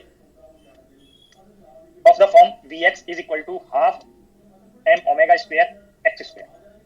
अब की बार पोटेंशियल गिवन है, the first excited energy eigenstate psi x is equal to x exponential minus a x square। psi x भी given है, vx भी given है, the value of a जो wave function में x square का coefficient है exponent में minus x square का, वो आपको फाइंड करना है। जब आप आगे नॉन सिस्टम्स पढ़ लेंगे, आइडियलाइज सिस्टम्स आप पढ़ लेंगे क्वांटम मैकेनिक्स में, तब प्रॉब्लम किसी और मेथड से, इजी मेथड से भी कंप्लीट हो जाएगा। बट अब अभी आपके पास कंपैरिजन के लिए मैंने कोई सिस्टम आपको डिस्कस नहीं किया, और ये इसलिए भी रिक्वायर्ड है कि जब आपको ये पोटेंशियल गिवन होगा, ये वेव फंक्शन गिवन होगा और फॉर्म लाइक दिस होंगे कि आपने पहले किसी ऐसे सिस्टम को स्टडी नहीं किया, तो आप रेफरेंस लेने के लिए कंपैरिजन किससे करेंगे, तो आपको ये मेथड आना चाहिए। इसलिए आपको यहाँ पे मैं ये हिंट कर रहा हूँ। तो अभी आपको जो लास्ट 3 प्रॉब्लम्स में मैंने स्टेप्स फॉलो किए हैं, मेथड सजेस्ट किया है, मेथड अभी भी सेम होगा। टाइम इंडिपेंडेंट पोटेंशियल के लिए टाइम इंडिपेंडेंट श्रोडिंगर इक्वेशन आप यूज करेंगे, ऑपरेटर फॉर्म को सिंपलीफाई करेंगे, साई का गिवन फॉर्म कॉमन लेंगे, साई के कोफिशिएंट को आप वेरिएबल से इंडिपेंडेंट बनाएंगे। जो मेथड मैंने लास्ट 3 प्रॉब्लम्स में आपको यूज किया, सेम मेथड यहाँ पे भी यूज होगा और एक ही वैल्यू फाइंड हो जाएगी। और वो फाइंड करने के लिए ये आपको श्रोडिंगर इक्वेशन प्लेस करने के लिए इसका डबल डेरिवेटिव फाइंड करना होता है। तो डबल डेरिवेटिव आप पहले ही फाइंड करिए, d2 by dx square of psi x find करना है for time independent Schrodinger equation for kinetic energy operator. तो d by dx, अब इसका डिफरेंशिएशन करेंगे, x exponential minus a x square, d by dx first function का differential exponential as such plus exponential differentiation. अब exponent का जब differential करेंगे तो -2 ax मिलेगा, और यहाँ पे x तो मिला एक्सपोनेंट के डिफरेंशियल से और x पहले से प्रेजेंट है। फिर से डिफरेंशियल करेंगे, एक्सपोनेंशियल -ax² कांस्टेंट, अब एक्सपोनेंट का डिफरेंशियल किया तो -2ax। अब यहाँ पे एक्सपोनेंशियल टर्म कांस्टेंट, इस मल्टीप्लिकेटिव फैक्टर का डिफरेंशियल करेंगे तो माइनस ये 2a प्रेजेंट है और x² के डिफरेंशिएशन से 2 मल्टीप्लाई मिला तो -4ax। अब ये टर्म कांस्टेंट एक्सपोनेंशियल का डिफरेंशियल करेंगे, एक्सपोनेंशियल फैक्टर एज सच, और एक्सपोनेंट के डिफरेंशियल से फिर से आपको ये सिमिलर कंडीशन मिलेगा तो x² हो गया, तो डबल डेरिवेटिव आपको यहाँ पे फाइंड हो गया। अब श्रोडिंगर इक्वेशन में -h×2/2m d2/dx² of psi x plus vx psi x is equal to e psi x। इस इक्वेशन में आप ये प्लेस करेंगे तो -h×2/2m, अब ये वैल्यू आपने फाइंड कर लिया, -2ax एक्सपोनेंशियल -ax², और ये पार्ट आप कंपेयर करें, -4 यहाँ पे है और -2a, ये दोनों कंबाइंड हो गए तो ये 6a बने,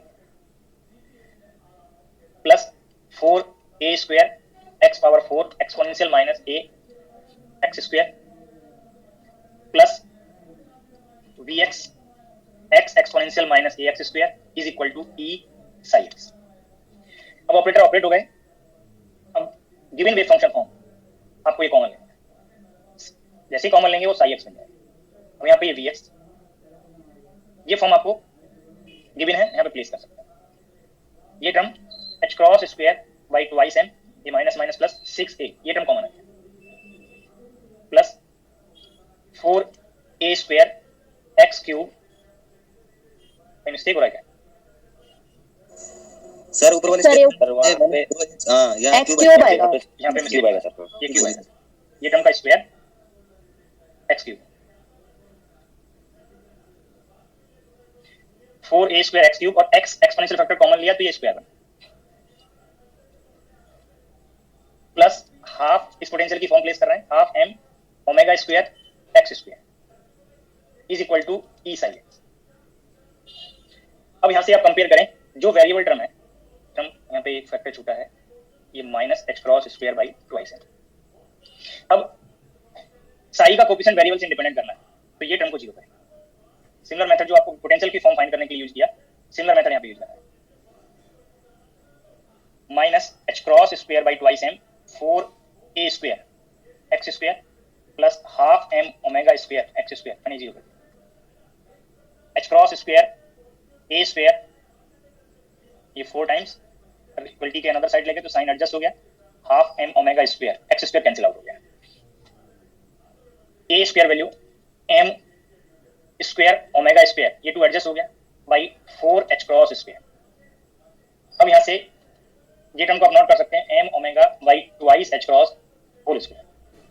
अब एक ही वैल्यू की इस रिलेशन से मैथमेटिकली 2 वैल्यूज बनेंगी, एक प्लस और एक माइनस, बट जैसे ही आप यहाँ पे नेगेटिव वैल्यू लेंगे तो ये वेव फंक्शन तो एक्सेप्टेबल ही नहीं रहेगा, वेव फंक्शन इनफाइनाइट हो जाएगा, वेव फंक्शन फाइनाइट नहीं होगा, बट जैसे ही आपने सिर्फ प्लस वैल्यू लिया तो एक्सेप्टेबल रहेगा। तो ओनली 2 वैल्यूज ऑफ ए से प्लस और माइनस से सिर्फ पॉजिटिव वैल्यू ही अलाउड है, जो मैंने आपको यहाँ पे नोट कर दिया।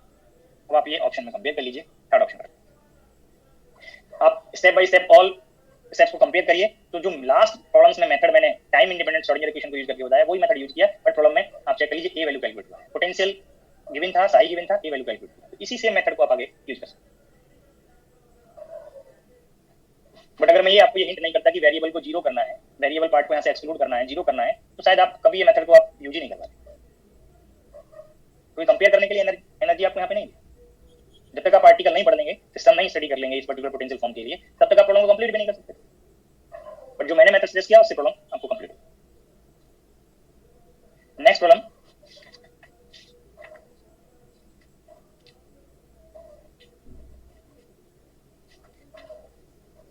पेज नंबर 15, फिर से सम डिफरेंट प्रॉब्लम है, जो सिमिलर प्रॉब्लम्स आपने सॉल्व किए हैं उस तरह का प्रॉब्लम नहीं है, बट एक बार स्टेटमेंट रीड करेंगे तो प्रॉब्लम सॉल्व कर सकते हैं। Page number 15, problem number 4, the energies in ground state and first exercise state of a particle of mass m is equal to half in a potential Vx are -4 and -1 respectively in units in which h cross is equal to 1. Potential अभी भी unknown है.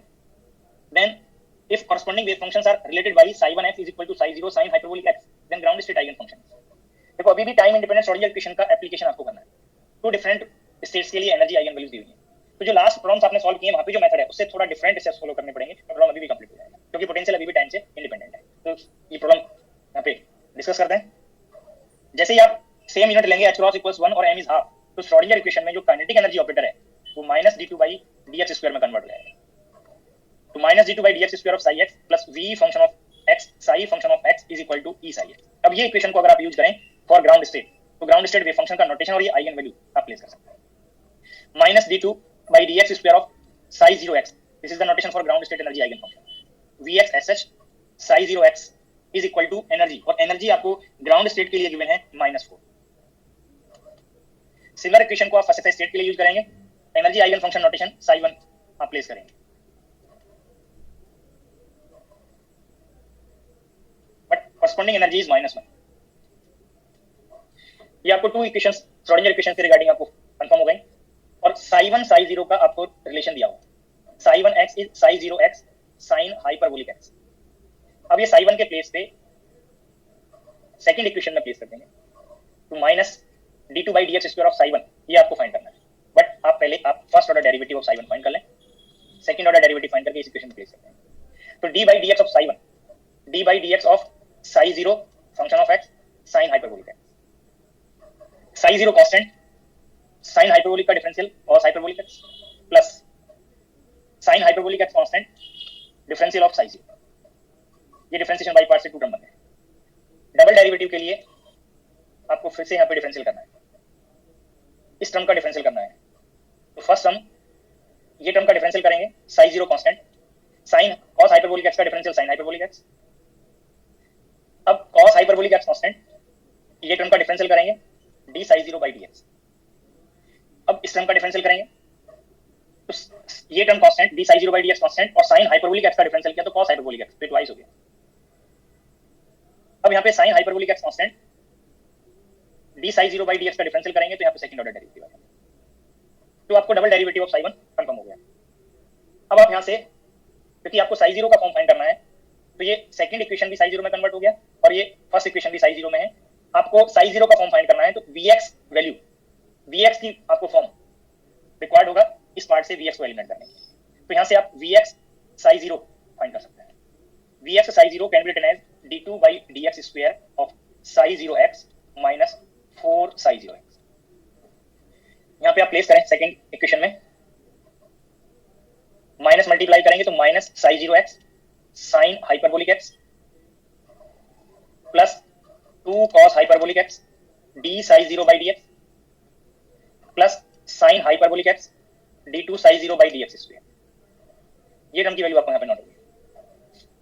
Plus vx psi1x आपको यहाँ पे define किया हुआ है psi0x sin hyperbolic x is equal to minus psi1 और minus psi1 means psi0x sin hyperbolic x.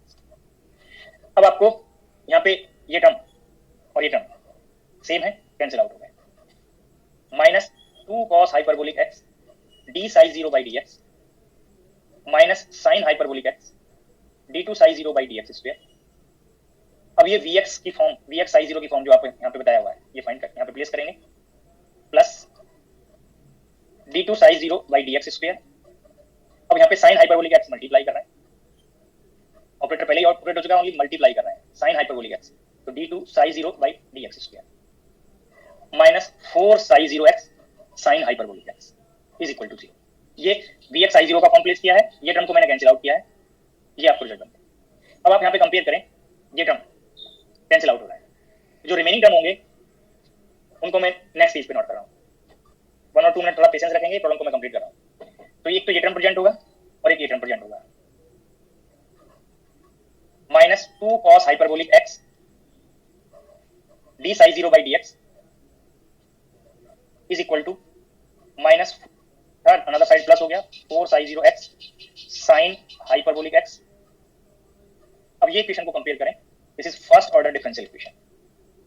ये 2 एडजस्ट हो गया, minus sine hyperbolic x by cos hyperbolic x, ये 2 फैक्टर dx। ये फर्स्ट ऑर्डर डिफरेंशियल इक्वेशन का integral करेंगे, d Sai 0 by Sai 0 minus 2 integral sine hyperbolic x by cos hyperbolic x dx plus integrating constant.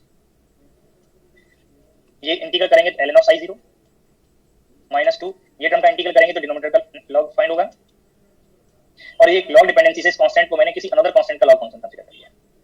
ये term को left में ले गए, ln Sai 0 by a, और ये लॉग प्रॉपर्टी से ये माइनस 2 पावर को आप ln sec hyperbolic square 1 by cos hyperbolic square note करेंगे तो sec हाइपरबोलिक स्क्वायर में कन्वर्ट होगा। बोथ साइड से एंटी लॉग लेंगे, psi 0 can be written as a sec hyperbolic square x। अब सॉल्यूशन में सिर्फ इसका वेरिएबल पार्ट इंक्लूड किया हुआ है, वो आप कंपेयर कर लीजिए। थर्ड ऑप्शन नेक्स्ट है। तो मैंने आप चेक करें अभी भी सिर्फ काइनेटिक एनर्जी ऑपरेटर को ऑपरेट करके पोटेंशियल को एलिमिनेट करके आपको ये रिजल्ट कंफर्म करा दिया। लेक्चर ओवर करने का टाइम हो गया। किसी को किसी स्टेप पे डाउट है, आर्टिकल पे डाउट है, प्रॉब्लम के स्टेप पे डाउट है तो 1 बाय 1 आप पूछ सकते हैं। सर प्रीवियस स्लाइड शो करना एक बार।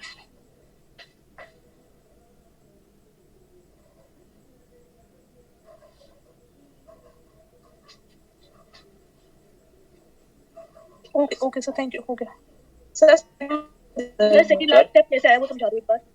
इसी स्लाइड पे सर हाँ, इसी स्लाइड पे सेकंड लास्ट लाइन पर ये लाइन, तो ये जब नहीं सर, इससे पहले वाली जब आपने, हाँ ये वाली लाइन, ये सर यहाँ पे अपनी माइंड लास्ट में जो नंबर दिखे मतलब जो कैंसिल हुआ वो तो समझ आ गया, ये बीच में थोड़ा क्लियर नहीं हो रहा है। देखिए मैंने इस इक्वेशन में minus d2 by dx square Sai 1 ये वैल्यू प्लेस किया हुआ है, तो ये वैल्यू प्लेस किया तो माइनस मैंने आउटर में नोट किया। इस स्टेप तक आपको ये टर्म की वैल्यू है। हां जी, एक कॉमा यहाँ पे ये छूटा हुआ ब्रैकेट।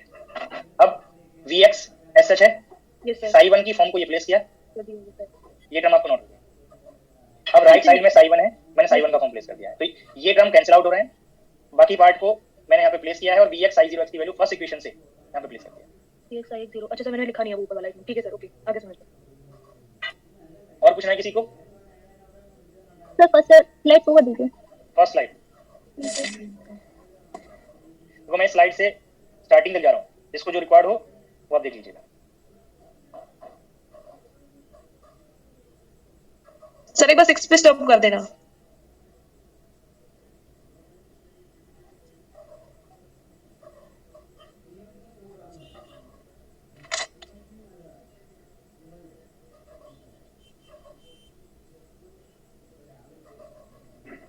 सर ये वाला क्वेश्चन थोड़ा डाउट है। क्या डाउट है?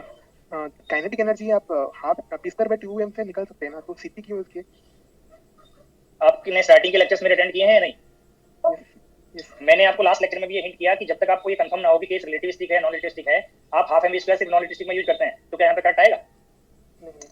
मैंने तो कंपैरिजन बताया आपको जब एक्सप्लेन किया, अगर आप प्रेजेंट रहे हो, कि सीपी वैल्यू आप कंपेयर करें रेस्ट मास एनर्जी का कंपेरेबल है, और जब कंपेरेबल है तो आप रिलेटिविस्टिक केस यूज करेंगे। और रिलेटिविस्टिक केस में आप काइनेटिक एनर्जी को डायरेक्ट सीपी पार्ट से कैलकुलेट नहीं कर सकते, आप टोटल एनर्जी निकालेंगे और वहां से rest mass energy term difference करेंगे तब काइनेटिक एनर्जी मिलेगा।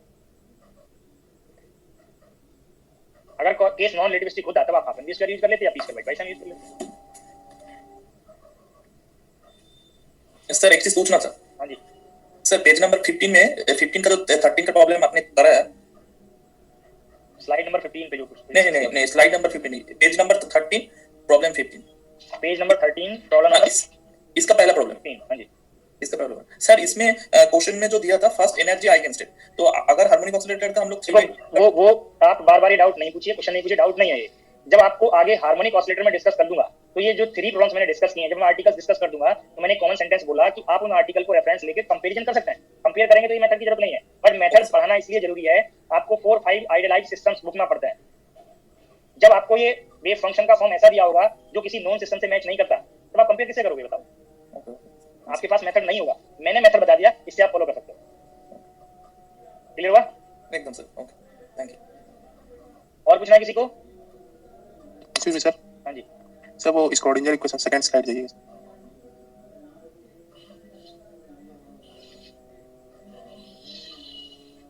सर। देख हाँ ये वाला। हाँ जी सर इसमें आपने कहा सर कि फंक्शन ऑफ टाइम जो है सर मतलब यहाँ कांस्टेंट हो जाता है और फंक्शन ऑफ पोजीशन राइट कैसे बोलिए, क्या बोल रहे हैं? सर मैं कह रहा हूँ सर कि लेफ्ट हैंड साइड में फंक्शन ऑफ टाइम जो है कांस्टेंट हो जाता इस है। इक्वेशन पे हाँ सर, वो potential is independent of time है ना सर, सेकंड लास्ट लाइन। इस फंक्शन की बात कर रहे हैं। The second last line. तो मैंने तो आपको यहाँ पे बताया कि जब ये ऑपरेटर ऑपरेट करोगे del 2, तो del 2 operator non relativistic quantum mechanics में आप ये फॉर्म पढ़े थे del 2 by del x square plus del 2 by del y square plus del 2 by del z square. क्या इसमें कहीं टाइम के रेस्पेक्ट में डिफरेंस है? हो गया सर। और पूछना किसी को? Last step of last slide कोई होगी?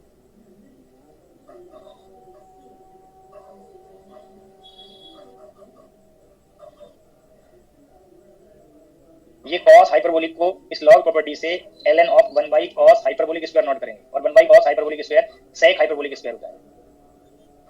और जब ये एंटी लॉग लेंगे तो ये लॉग फैक्टर एलिमिनेट हो गए। या बोथ साइड से आप ln फंक्शन को कंपेयर कर लीजिए तो ये पार्ट मैच कर जाएंगे, जैसे चाहे इसको रिलेट कर सकते हैं। क्लियर हुआ? कोई योगी पूछ रहे थे प्रेजेंट है या चले गए? Excuse me sir. हाँ जी सर इसके पिछला स्लाइड जाइएगा सर, अभी 14। हाँ जी सर ये ऊपर में जो आपने कहा sir bx sin of x equal to d square by dx square, हाँ जी कहाँ से है? तो वो हाँ सर ये देखिए सिस्टम को मैंने लेफ्ट साइड रखा है, सिस्टम को राइट में ले गया हूँ बस। मैच करता है? हाँ सर हो गया सर ठीक। और पूछना है किसी को? देखो आप लोग जो लेक्चर मैं आपको यहाँ पर डिलीवर करता हूँ, जो पॉइंट्स बताता हूँ, आप अपने नोटबुक में उनको अच्छे से नोट करें और रोज का रोज उसको एक बार हाफ आवर जरूर दे दीजिए, एक बार जाके पढ़ लीजिए। बहुत सारे डाउट्स, बहुत सारे क्वेश्चंस का आंसर आपको ऑटोमेटिकली मिल जाएगा, बहुत सारे डाउट्स ऑटोमेटिकली एलिमिनेट हो जाएंगे। अगर आप उसको जस्ट नोटबुक बनाएंगे, आप पढ़ेंगे नहीं तो किसी और के लिए नोटबुक बना रहे हैं, अपने लिए नहीं बना रहे हैं। तो कोशिश ये करें पर डे जाके आप उसको एक बार जरूर पढ़ लीजिए।